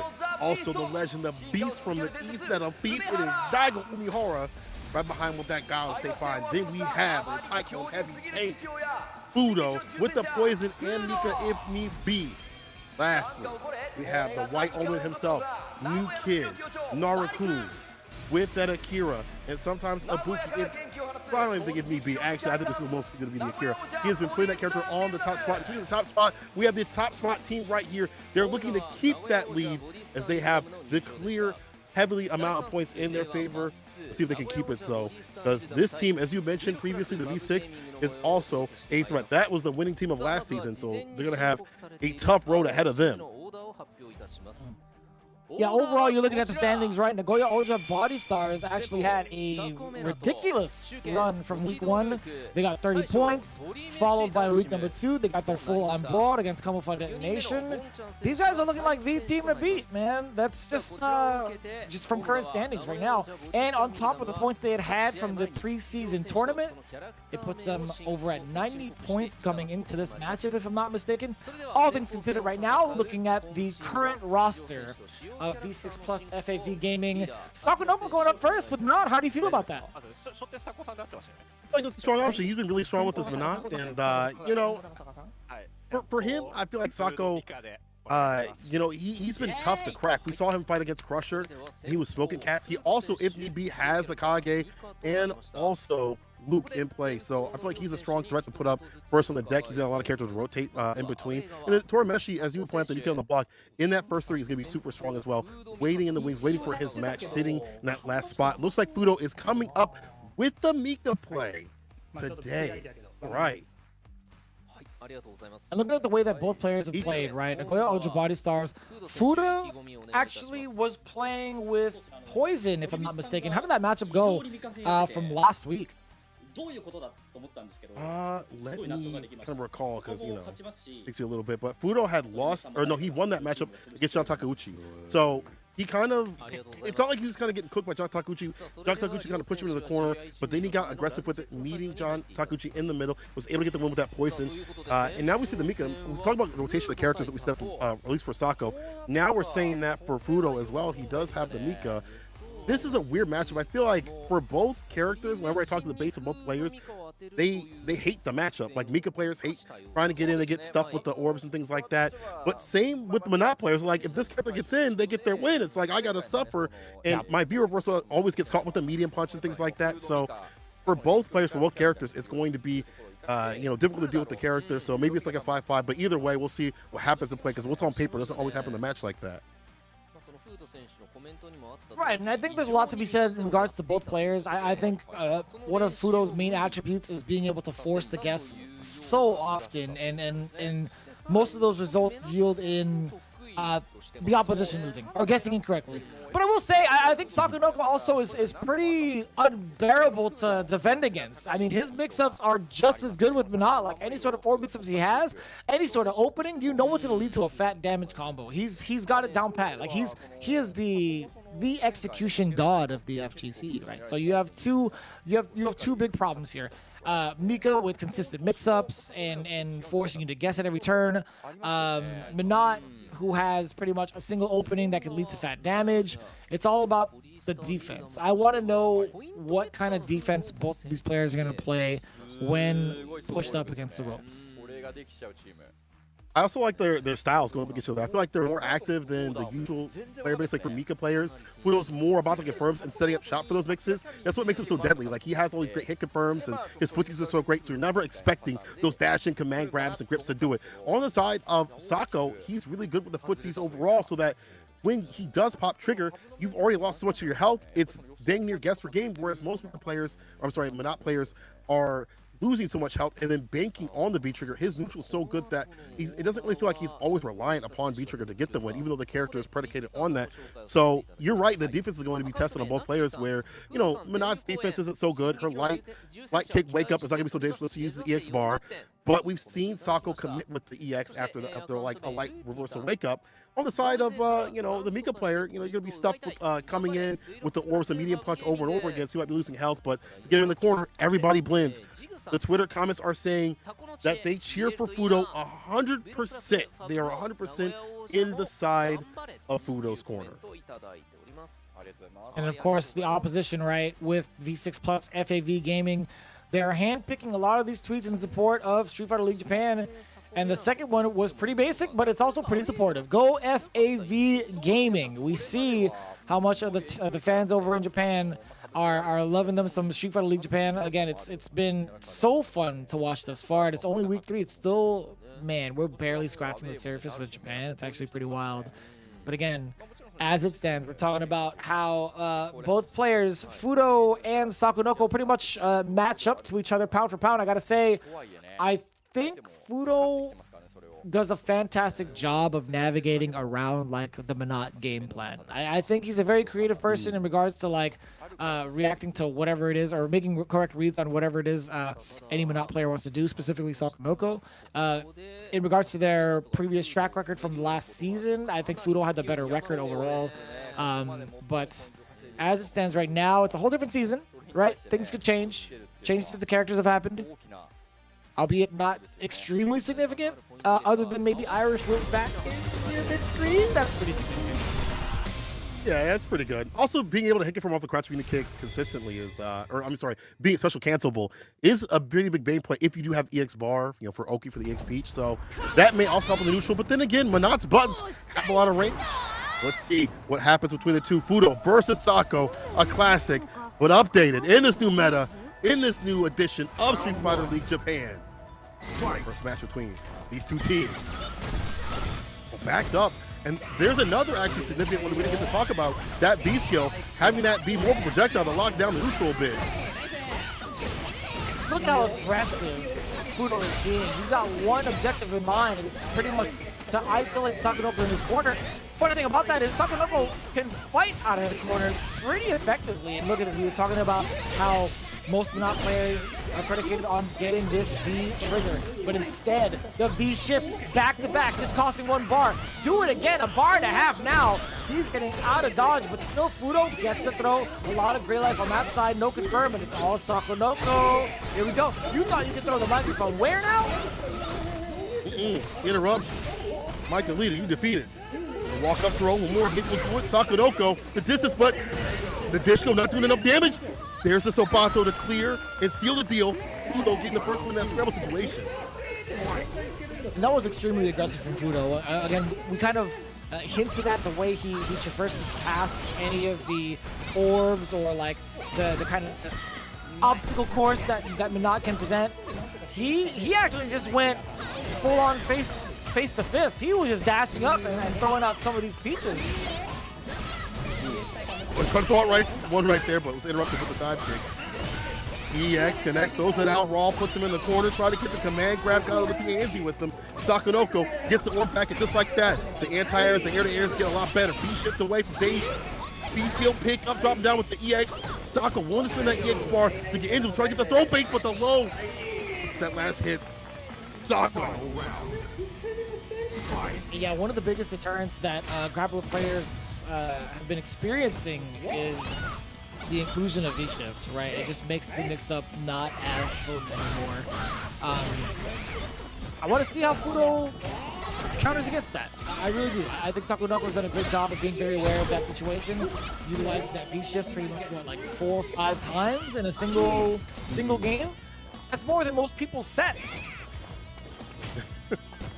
It's great to see, Sako be able to fight without V-Trigger. We talk about how good the character V-Trigger is, but the normals have been great. The narrative neutral right now is being pushed to the corner. 4 fears, the super. This is one good way for defense to play. If you don't have a DP, send that bar to go far. It's outside the corner. Will he be able to get out? Oh, actually, doesn't go for the. I guess he couldn't really get a jump out because the English swing or English will catch him before he could leave. Man, just having an extension of your normals with that orb is just so powerful. Sakunoko has been in control up until this point, right? The mix can all be the big difference. Watch out for EX command grab. I knew it. The big rainbow swing. You're dead. Better than dead. Fudo just needs one shot, one opportunity, and one microphone. Able to route it back like that from the brink. I like that defensive wake-up CA from Sako, who was not expecting that play. And honestly, that was in Sako's hands. Just needs one hit to land. You got the extension with the orbs. And we see a lot of recall from Sako to always have that orb in the hand. However, Fudo just able to make Sako, even someone like Sako, feel uncomfortable and get that last hit to do it. Even though we've seen a few drops here and there from Fudo, I just feel like the game plan is real solid. Just has to be even more wary of what Sako wants to do on defense.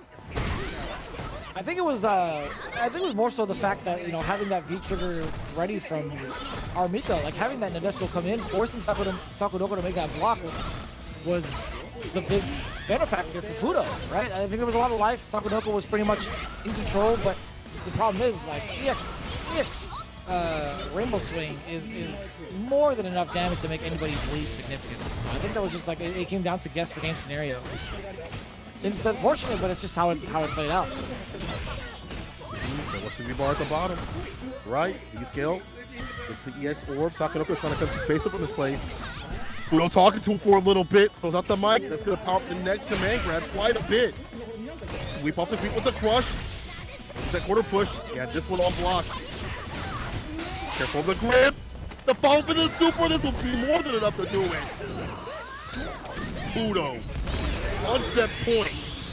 Man, that's unfortunate. I think he used Sakunoko used the trigger as a way to defend even further against Nadeshiko, right? He's going to be blocking it and then also releasing a button at the same time, or pressing a button, whatever. Releasing an orb to catch Fudo off guard. But I don't know why. I'm very surprised nothing really came of it, because he usually does that tactic against Nadeshiko pretty often. Now Fudo able to run just the whole train on this dog, like just being able to not be stopped. Foot on the pedal, all the way down to the metal. This is gonna be dead. Oh my god. Deader than dead. Even if he wasn't stunned, yeah, he was definitely dead. Like, even Fudo was ecstatic about it. That is a 2-0 victory. A clean 2-0 victory at that. I thought it'd be a lot closer. I mean, from game number 1, that pretty much hit our expectations, or at least mine, but the 2-0 afterwards, the 2 rounds straight from Fudo, that was pretty significant. I gotta say, man, like, it pretty much repeats history, right? In regards to the record he has over Sakunoko, it's the reason why the home field advantage is so important. You get that counter pick play, you get that significant W, leads you to set up for even more points. So big ups to Fudo, 2 rounds straight, 2 games straight as well. Very, very dominant play from Fudo, especially in that last match. A lot of the command grabs that you pointed out started coming through with the mixes in the V-trigger. Also situations were just too much for Sako to deal with. Already it's going to be hard to deal with, just in general, any sort of pressure that comes to the character when it comes to Manat. She's not really threatening you with, light confirms and a lot of damage. She has to use EX bar for that light kick to really matter for the 3 frame. And then also, spinning V-shift and, or spinning V-bar for V-shift or V-reversal and things like that is great, but you're losing that access to your comeback factor, and we didn't really even see the V-trigger come into play really often at all for Fudo to even be worried about here. As we look at the stats up on the screen at the very top, we see the anti-airs not really coming too much from the side of Fudo but you're not really wanting to jump in on a character like Mika. The EX wingless was always at the ready. He always had bar to be ready for an anti-air. On the other side of Sako, he did have some anti-airs on his side to deny the jump-ins, but it wasn't enough, especially with those Nadeshiko follow-ups as well. You see the wake-up reversal, the super from Sako. to almost seal the deal. He had that one hit to do it. He was just so close. Just that one little nudge would have done it, but the solidity of V-Trigger, the disco backing up the 2v1 to get it done on the side of Fudo was enough to take it and then put all the momentum back in that last match. Yeah, and with that in mind, again, 10 points from the side of Nagoya Oja Body Star / Mildom Beast. I gotta say, pretty impressive. Nothing short of spectacular when it comes to Fudo in regards to how he navigates the threats, right? Navigates past the matchup. We talked about the kind of shortcomings from both ends, right? Mika not gonna be doing so well in regards to getting spaced out, but not gonna be doing so well once she gets smothered. So, as it stands out, as it played out, Fudo does get the big W. Question remains now, with Tokido's Luke up on deck next, who are you sending in to face off against that man? Not any normal human being, but that man. That man right there. I feel like I want to see Daigo, but they're focusing on Narukun. They're focusing on Narukun right now to go up against. Wow, this is not something I expected because I feel like Daigo does pretty well in the Luke mirror match, or not Luke mirror match, the Luke matchup with Gao. I feel like he said that, you know, Gao can fight Luke very well, but Narukun, might be the one going up. It looks like Narukun is locking in with his Akira pick. How does this matchup usually go? You know, when it comes to Akira versus Luke? I think they're very similar in archetype outside of Luke having a fireball, right? You're looking at Akira. She plays pretty compact. She has very, very standard normals in regards to like pressuring. She's got like plus frame on a crouching medium punch. She does good conversions off of low medium kick. In regards to how much damage output, like if you're making that comparison of low forward and EX, right? That's gonna be the big opener for both characters, right? If you're making the comparison of low forward into like an EX move for Bar, I think there might be a little bit more corner carry from the side of Akira. I don't know what the damage output is, though, to be quite honest with you. I think maybe Luke could have a better damage output because it's low forward, EX flash knuckle, dash up, uppercut, right? That's like, like what, 230 something? I don't know. But either way, I think there might be a little bit more corner carry off of an EX elbow from Akira. But I do like the Oki that Luke gets. It's tough, man. It really is tough. Yeah. Be a difficult match. You have to be careful about when you're swinging out these 4 fierce buttons and heavy kicks. Narukun, you know, cannot be put in a minus situation. Luke has really good ways to, you know, have the 3-frame come into play. We've seen with the target combo, being able to lead into OP. Yeah. And then Fireball. Yeah, and the Fireball also might be a pain point. But then again, we've seen V-Trigger activation against a Fireball into DP as a full punish in the corner carry. So that's something that Tokido's going to have to watch out for too as well. And I'm wondering also, how much has Tokido played against Akira players besides Narukun? How much work is he putting against that character besides having the phone up Narukun say, hey man, I don't know how to... Yeah, he's definitely had that experience. I can't remember exactly who it was that he's had like full-on sets with during some of his streams too. But he's also had experience in that from previous seasons as well. A handful of players have flexed that Akira. I'd have to look at my spreadsheet as well. But he's definitely had that Akira experience. I don't think there's been any significant changes outside of like maybe Kate no Kamae, the V-Trigger 2. I don't... Other than that, yeah, I think there's just a little bit more damage consistencies off of that. People utilizing that V-Trigger. I don't know like the big specifics in regards to like Akira's changes this season, but I will say like most of it went towards like the V-Trigger system. But as it stands right now, again, one thing I didn't get to, I kind of like was disingenuous about like the Fireball game from Akira. I feel like there is somewhat of an advantage here when in regards to like being able to change your jump arc. Being able to jump and like throw a fireball mid-air, etc. Because I may not really talk about the ground game for Akira in regards to the fireball because I don't see a lot of Akira players using it. That's just real. That's just me being real. But I think there's a lot to be said in regards to like the mix-ups that she does have mid-air. That could be a big pinpoint for the offensive capabilities that Akira has over Luke. I actually agree. The fact that, you know, the fireballs actually have a lot more recovery, that actually might be a big pain point for that character to deal with. Like, so you have to be careful about your fireball game for Tokido.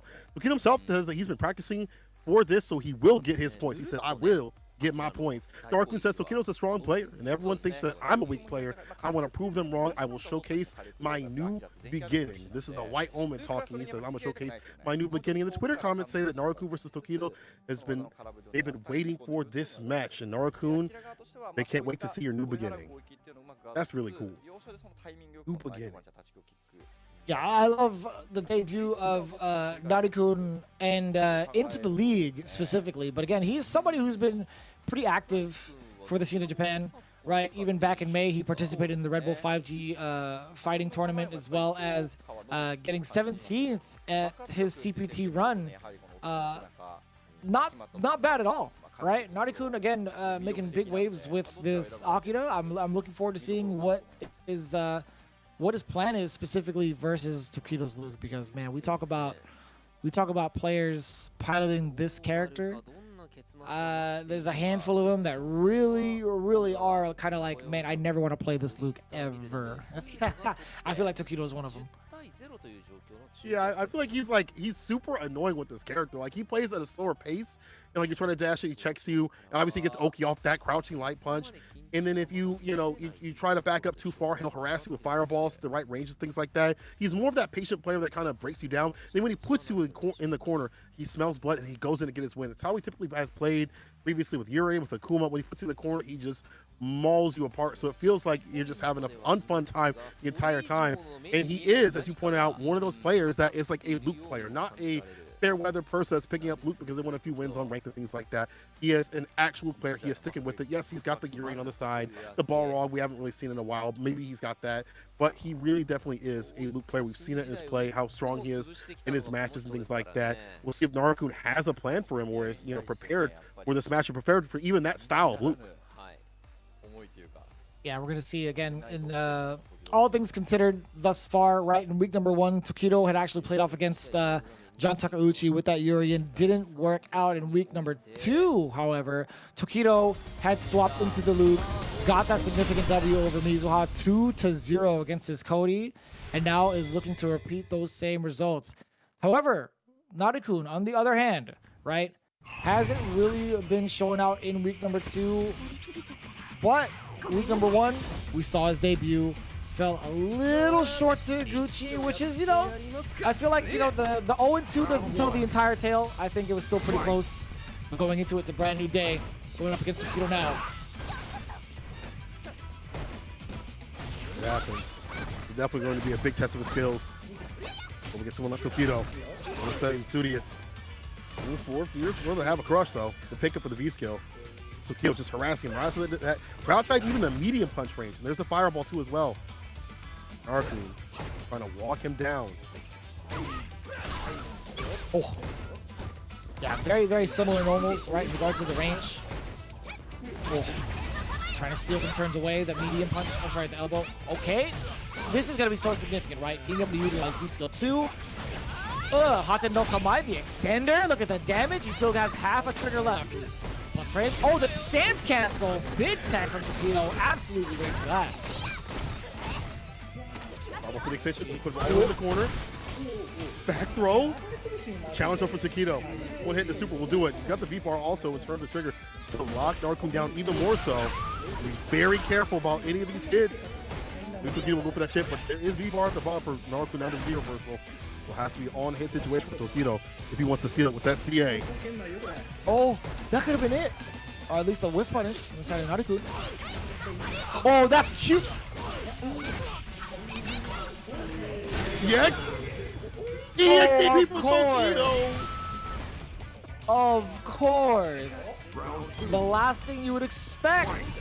That's what he was going for. Tokido staying alive. That was actually really sick. Early time to bust out. Crouching medium kick buffer. Or sorry, medium punch buffer. Land those. Against Naruku. What's up with Tokido? The EX elbow, every so often you see that. Has not been able to stay outside the range for Tokido. Puts him right back in the corner with the flip and the walk-up throw. This character's corner carries great, but here we go. B-trigger. You pointed out this has been better this season. Get a little bit more of the usage off of that, so get spin it for that corner carry on hit. And look at that, half the bar used. Coast to coast, we can give up the ghost. Oh, he gets to use it a little bit more. Oh, I thought he was going to be able to extend or at least use V-Trigger for a plus frame scenario, but either way, he's going to be kind of tough. Yeah, Tokido's still locked and loaded. He has half Thermobaric left. He has Critical Art on deck as well.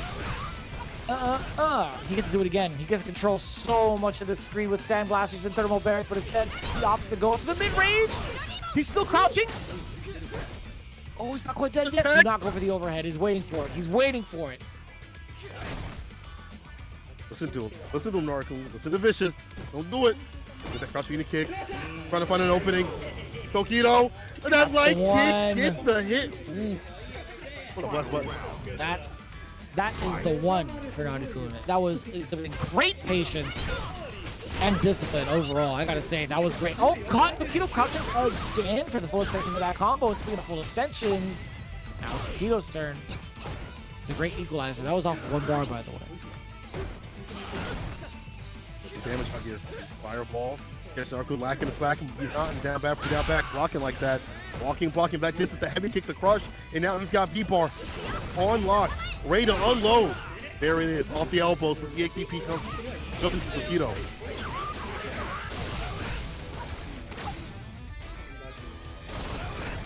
And then just walking into his space, but the Thermobaric really a big deterrent. One check there for Naruto. It was a very small but subtle one, but it gives Tokido the signal. It's like, you know, I can't dash in for free against this cat. Naruto, on the other hand, he's so good. Yeah, he was taking a couple of dashes himself. Oh, that could have been. Oh, that was it actually. That could have been forward fierce into V skill. That would have popped him up. Very cool. Understanding, but look at the progression of his play though. Look at how close he is. And taking out Tokido. I like some of the ideas. We've seen the challenge. We've seen him utilize that crouching medium punch, the buff button a little bit to get these counter hits, and the V-bar extension, the V-trigger extension to put Tokido in the corner and force him to make some very difficult decisions. If he can capitalize upon this even more so, maybe sprinkle in even more of those light kicks, he might be able to do it. He might be able to take us to the final game, final round, but as it stands right now, Tokido has the first game. Yeah. A pretty significant one, though. I will say that with the data that's been given, Naruto has done a great job of like converting some of these big damage scenarios, like catching Tokido off guard with like some of the normals that he had into like elbow as well. Like it's pretty consistent. You can see that he's very much so well versed in countering from a closer range, like closer to mid range, right? I do want to say, like, you know, he's exhibiting a lot of discipline, a lot of patience, and full understanding of like how the matchup should be played. I think there's just one mishap he had with the confirm. I think he'd gone pretty much even with Tokido in that matchup, which is extremely impressive. Like Naruto had it pretty much down pat. Like he understood full well what needed to be done. So I'm excited to see. Just you were talking about progression of the matches. I want to see the progression of Naruto as a player. He's got the right idea against somebody like Tokido and Luke. Like. He's got the potential.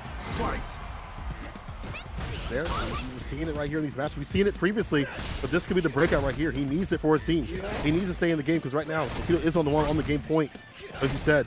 So close with it. I like him getting that distance with the heavy kick to preemptively crush the fireballs. He's trying to walk Tokido down just enough so that the heavy kick becomes a pain point, but it's not whip punishable. There's the crush interrupting the fireball, as I talked about. Naruto built that V-bar with the quickness.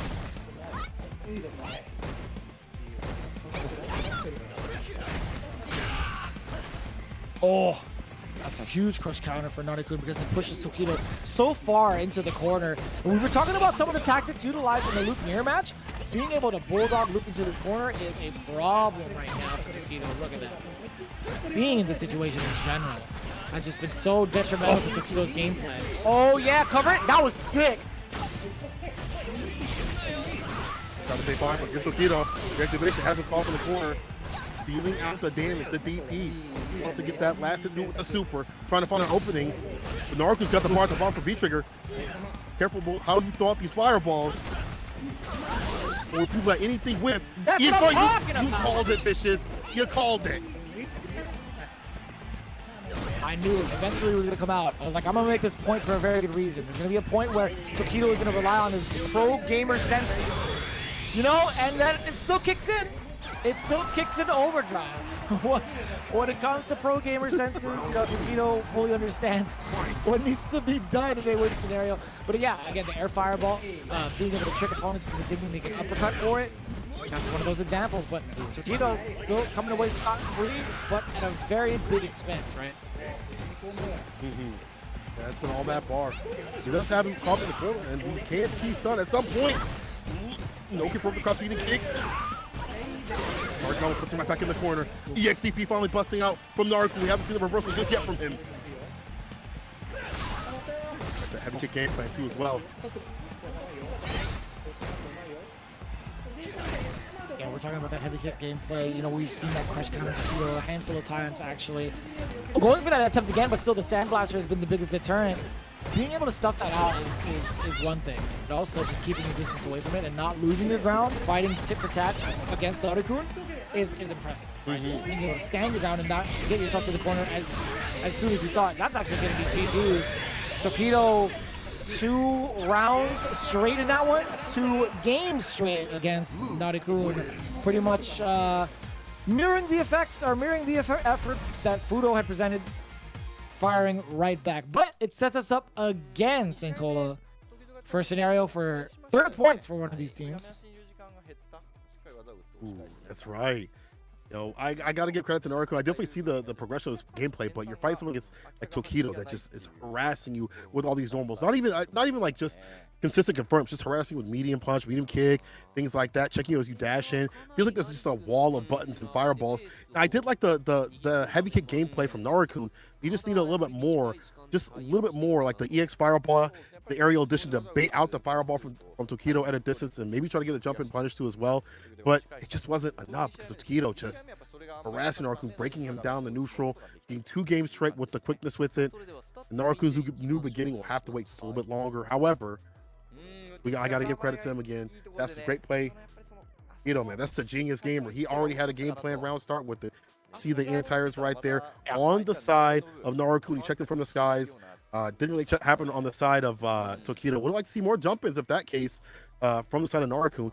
And then also the EXDPs landed from both players, 100%. Those escapes though, you know, 71% on the side of Naruto and 50% on the side of Tokido. So Tokido holding those throws, but overall just great defense from Tokido and offense too as well, just pestering and being annoying and showing why it is so difficult to fight Luke at top level.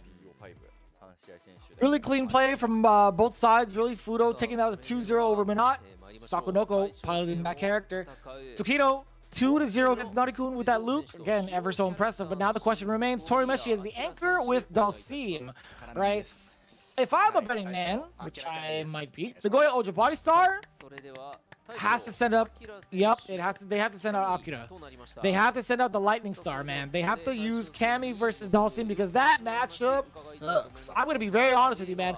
Cammy versus Dalsim is such a problem for Dalsim, and nobody's gonna dispute that. I actually agree. I think the character still, despite her nerfs, does very well against Sim. The things that have been nerfed on her aren't really big pain points in that match, in my opinion. The dive kick's still going to be nasty. You still have aerial approaches to delete this character. The heavy kick to catch the float state, which is a nerf of the character for Sim, where if he gets hit while he's V-skilling, you get the extension. So Cam can still get in. And someone like Akira is going to be very, very aggressive, very hard to pin down, even for someone like Torimeshi. If you set up someone like Daigo, Guile doesn't do that well against Sim. It's kind of like, you know, any Shoto fighting Sim. It's hard for him to get his game plan going, hard for him to find whip punches and stuff. So I think Akira is definitely the right pick to go with it. I mean, I thought Guile fought Dalsim on an okay level. I genuinely thought that, but I think Akira is going to be a different story. I think, you know, one of the biggest things that we have to consider is how Cammy is going to get in. Right, we talked about the dive kick game plan. You are spending a little bit extra time in the air. That yoga anvil is pretty extensive, right? So it covers a pretty good amount of ground, whether or not you commit to the dive kick. So one of the biggest reasons why I believe Cammy does a great job in this matchup is being able to track down opponents as soon as the offense gets started. There's just something about the way that Akira has been playing. He has the right reads and has great reactions and understandings of people's tendencies. He has done so much damage against people from last season just based off of his offense in the corner alone, man. So even outside of just the character, like, you know, paper to paper, on paper, character to character, excuse me, I'm considering the player to player matchup. I think Akira, again, there's no amount of practice I feel like Torimeshi has to prep himself for someone like Akira. But who knows? I mean, he's the Warlord of Dalsum after all. He is the most revered Dalsum player in Japan, I feel like. So other than YHC Mochi, he might have something in his up his sleeves.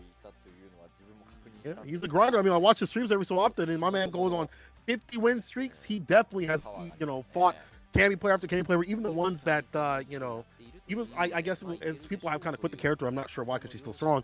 He's still running into Cammy players. He's still, you know, having these big win streaks. That tells me that he's a very strong player. So, Torimeshi says, Gyogun game, he's been doing the Mika match. He thought Akira was coming and has been practicing Cammy, so he should be fine. Akira says a rebuttal. He's feeling proud, yet feeling pressure at the same time, coming from his team. But he's been practicing, so all he can do is do his best. Let's see who's to be put to rest in this first 3 best of 5 final match of the night. Really excited to see it again. 30 points is going to be awarded to the victor of this team battle. Nagoya Ojibody starts currently in first already. V6 plus FAV Gaming, they could use a couple of points as well, right? They had 20, or they had what, at least what, 10 going in from the preseason battle. They fell short 2 weeks straight. Lord knows they need to put some more points on the board. Here we go. Akira, the Lightning Star, versus Torimeshi, the Subspace Samsara. We'll stop picking someone to play. Here we go. Watch me kick in. See the Star Arrow. Yep, puts him in the corner. And he's pointing out, harassing him. Oh, the Gale, the hottest of wins to get into him in the back throw. Torimeshi taking up so much space. He's so about that movement. That's movement. Always active. Always doing something on offense, on defense. Always being active and always hard to pin down. Oh, and I love that. Yeah, just getting rid of the trigger altogether and still keep paying a price for it. But he's not going to be involved in the mix anymore. Akira is just 1 touch away. Actually, maybe 2 if it's lights. Uh-oh. Don't whiff normals in front of him. Do not whiff that heavy punch in front of him. Nice and easy. Okay, it was 1 light. I was actually, you know, I was on point. I thought it was going to be 2 lights. It's enough to do it. They're lower health. You called it right. They can lower this season. You definitely have to be a little bit more better. On the defense, she didn't really have that much help to play with before. Akira has to be extra careful. The funny open with the jump in, the trade, not bad. He gets slashed off in the corner. That light kick also to jump down to the ground against the drills. He definitely has the matchup knowledge on the lock. Jump heavy kick. What a call out right there from Akira at that distance at the tippy toes. XTP, 1 more hit to do it. Oh, that was so meaty. I think he could have gone for the medium kick slide combo. Where we go back medium kick and EX Fireball or EX Yoga Fire. Oh, that's huge! Is that gonna be close enough? It is. Damn, that hitbox is extensive. My man, Torimeshi, hanging on for dear life. And you could see Akira just reeling back. He's like, I can't believe that happened. There it is. There's the chuckle I was looking for. Torimeshi's like, I can't believe they had that. Wow, that actually works. I didn't think I was going to hit through. But the super able to seal it right there. He's got actually coming through in the clutch, getting the first one, getting it done. But it's down to the wire where Torimeshi has to make some very hard decisions on defense. But he's doing a good job. And it's hard, that's the movement. But that buffer round start from Akira had it ready. Instead, he puts it right in the corner.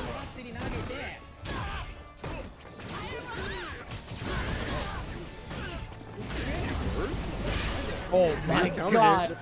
We were talking about the offense that Akira has. Yo, Torimeshi is a whole different unit on offense. Oh my God. Let me fix my face. Hey, Sinkola, I didn't say anything in regards to the pre-game matchup. I think, you know, Dalsum is an extremely defensive beast. I think, you know, he's top tier. I think, you know, it's up to Cammy to figure out what defensive options she has because Dalsum is something else. I mean, when you watch someone like Torimeshi play, it feels that way. You know, I think in the matchup, I still agree, but it's just Akira getting opened up with Torimeshi. Just not being able to be pinned down. Look at this. You don't typically see some players move like this. Oh, the side switch, baits out the DP. That's absolutely free. Think to punish. Now Akira can strike back. It might be a wrap. Oh man, it just might be. Yeah, Torimeshi is picking apart. Yo, Akira reeled in the seat 2 games straight, 2 rounds straight. We might need to have a doctor on speed dial real soon. Oof. It might be a time of death. And an ambulance. Call his next of kin right now. Yeah. Call his next of kin right there's now. still signs of life. We still have a pulse. We can save this kid. He's just a boy. We can save him. Just a boy. Going in. Clear. Clear. Akira, breathe. We'll see. Stay We'll with see. me. There's going to be signs of life, right? We're going to resuscitate him just a little bit. He has to go back to the character select screen and readjust his way of thinking right now, because the offensive lightning style is not going to work against Torimeshi. He needs to pinpoint some of these openings and capitalize on defensive mistakes. But that's the thing. I think with Torimeshi, he has made very little mistakes on defense. I think his movement options have been super on point in catching Akira off guard. It's I wonder if we could maybe see more of the V-shift coming.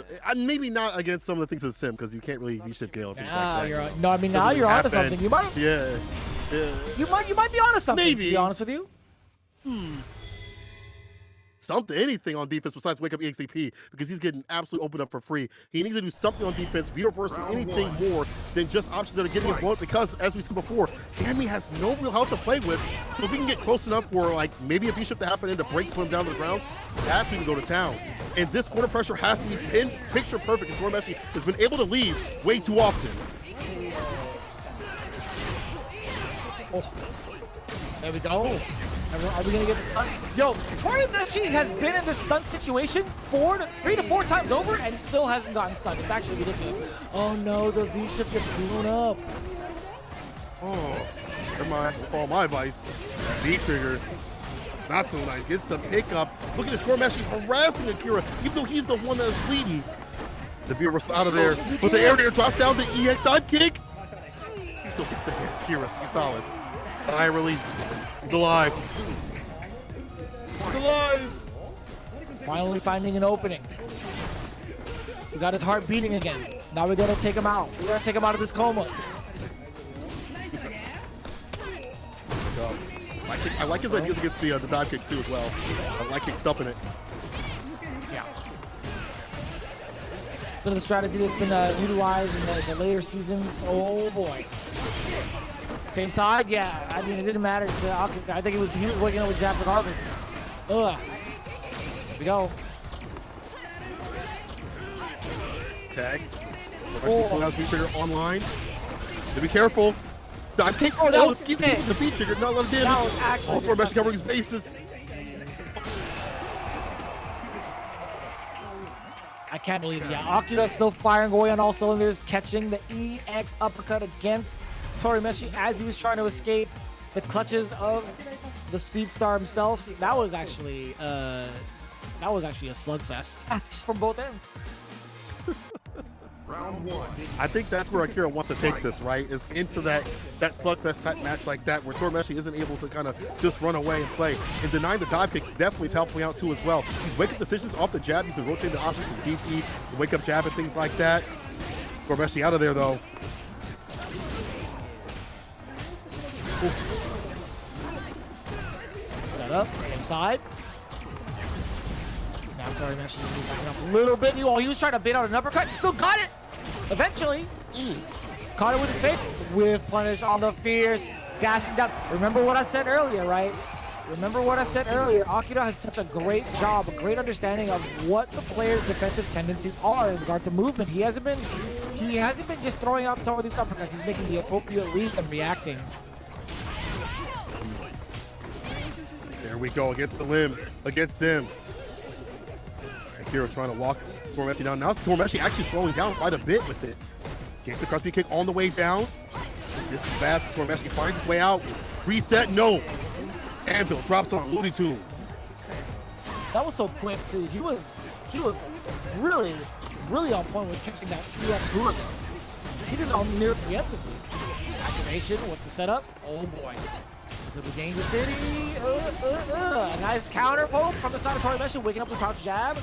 Ball is life, not today. Cammy's not about it.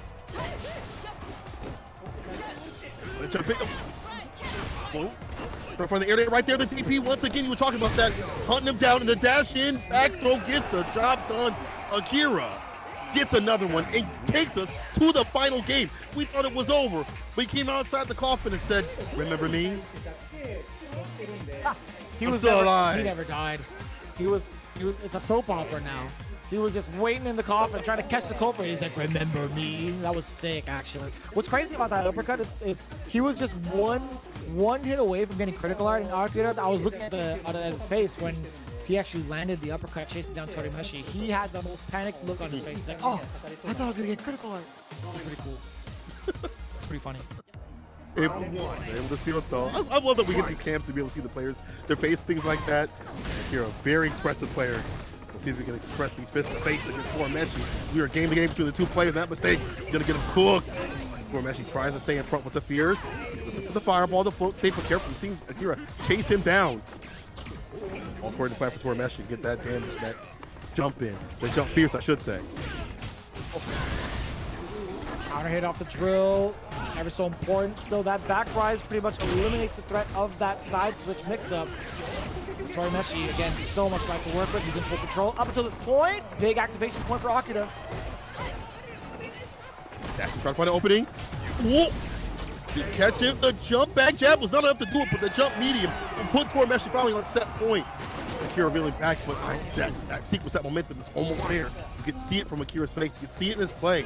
Torimeshi still has a lot of work ahead of him, despite the fact that he is on set point. He's got to tame the beast.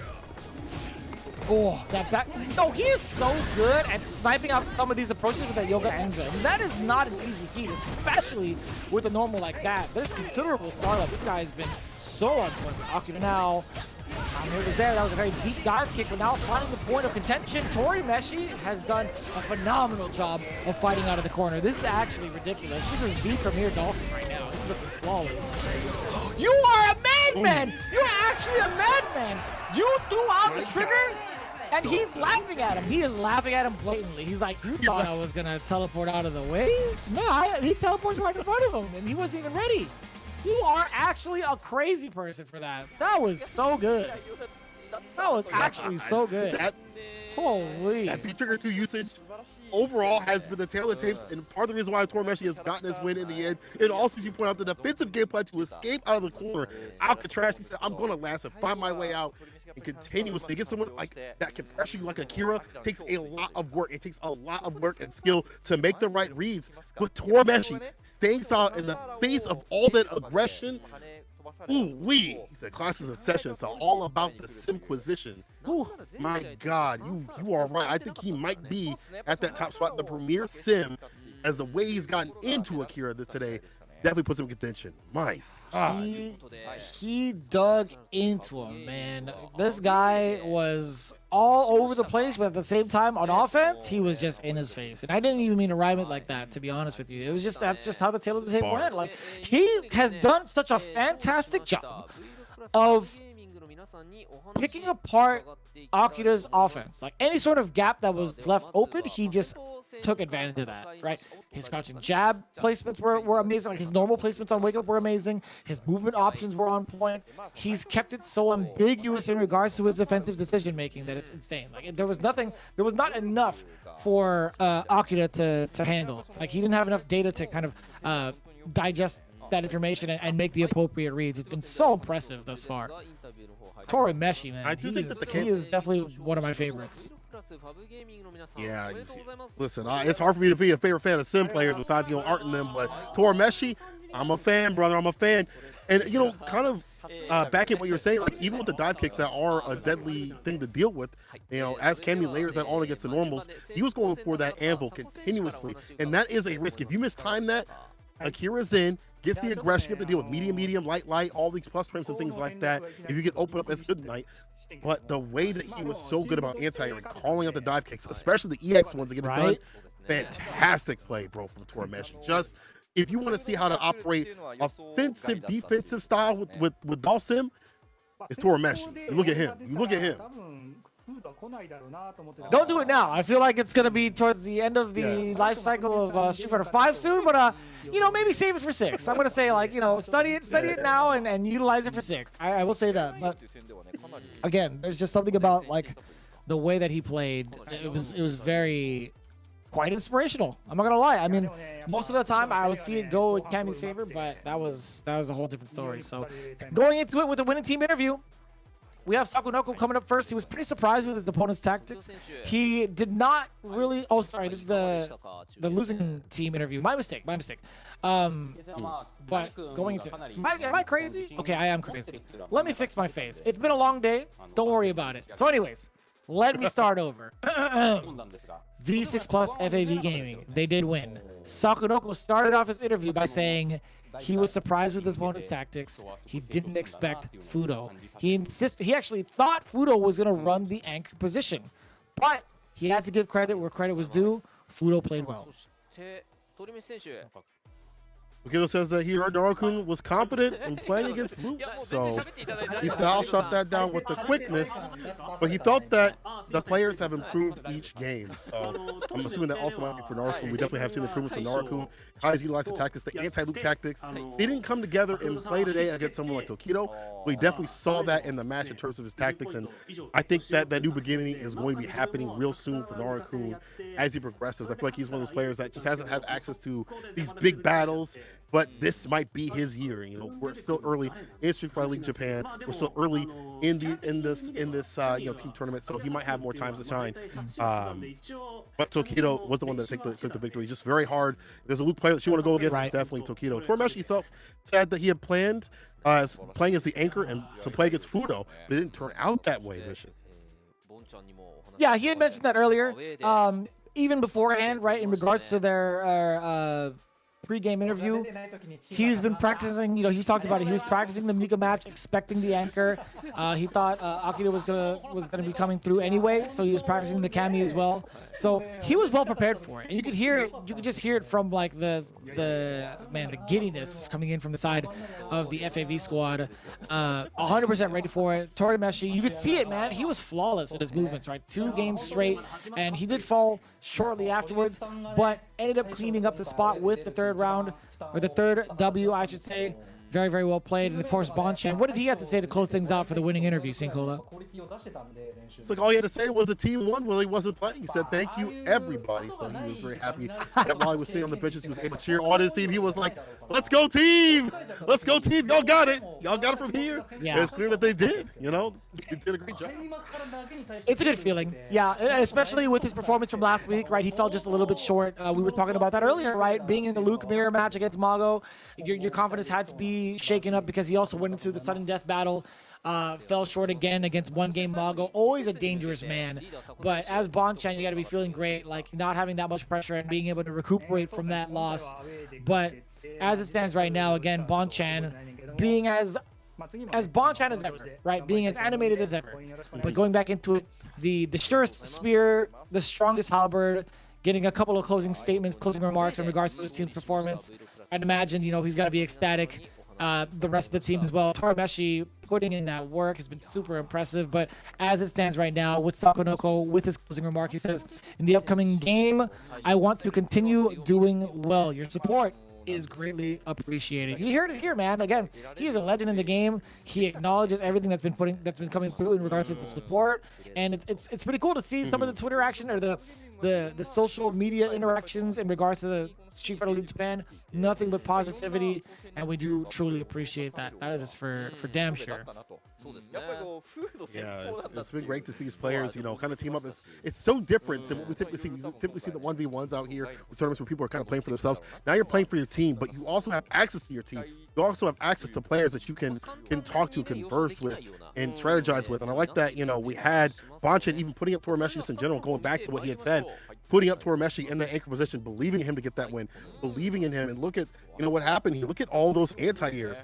69%. Some of y'all might think that's kind of low, but against a character like Cammy, where her jump-ins are dang near like a mix-up, that's really dang good. A lot of good anti-airs on the side of Akira, but I mean, on the side of someone like Sim, you got to get predictive with it in a lot of cases, like the back heavy punch on the anvil.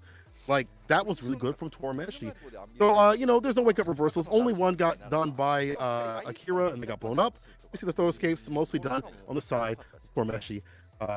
3 and a few other ones got blown up. But overall, the tail of the tape for me was just those anti-airs deleting that access point that Akira wanted, the dodge that you had pointed out before things had happened with Cammy. Like, that was her way in, and he stopped. He had a game plan. So what happens on paper, despite it being maybe, you know, in Cammy's favor, Tormeshi was like, okay, I understand that. I have a game plan, and I'll make sure it happens. I'll make sure I have a way to play.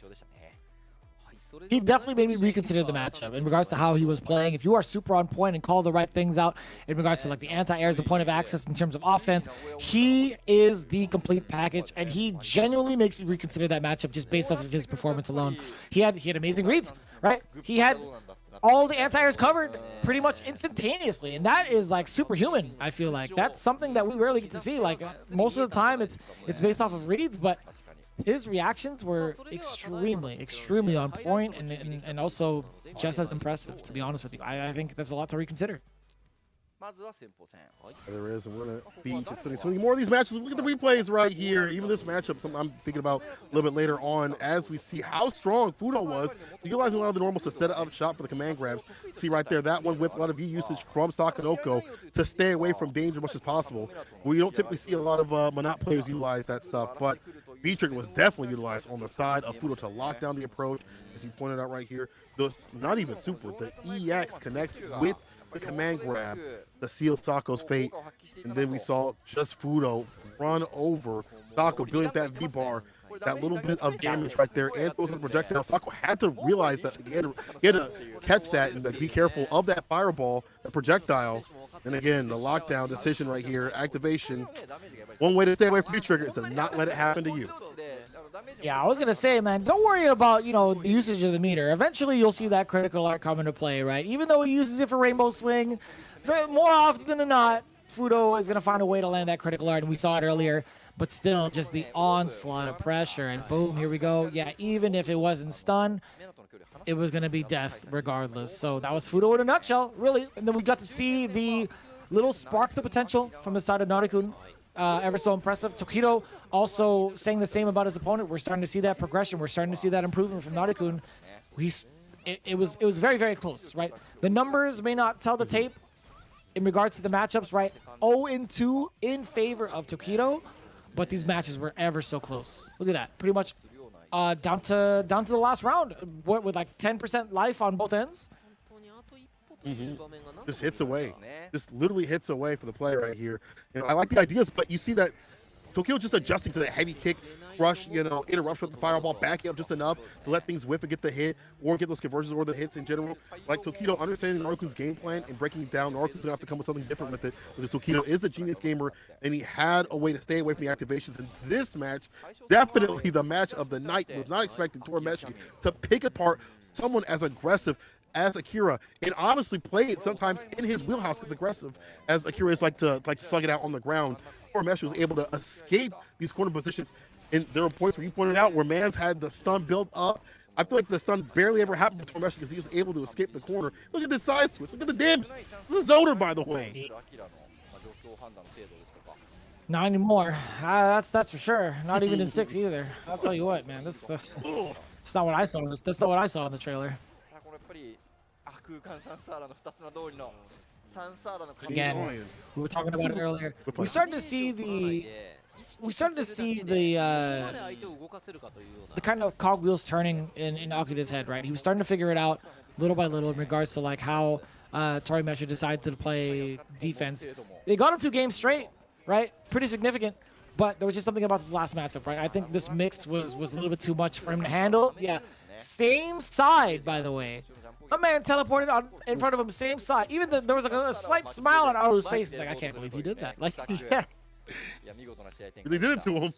He really mixed him like that.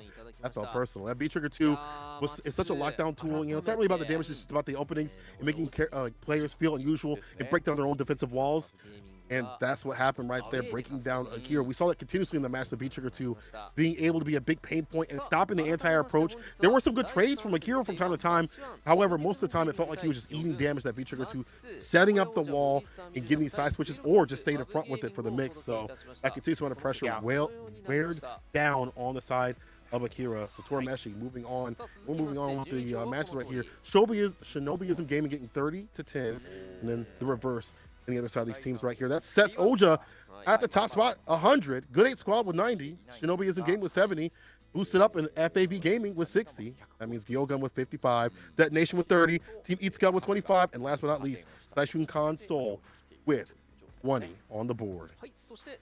Yeah, I mean, there's a pretty big disparity between first and last right now, but it's still the very beginning, right? We're still, technically in our 5th day of matchups overall, and we still got plenty of more, right? Saishun Console, Kumamoto going up against Team Ikusa, as well as Good 8 Squad going up against Kamufa Detonation. You guys do not want to miss it. In fact, mark your calendars, right? I actually almost forgot it was going to be on the 22nd. I thought it was going to be 23rd.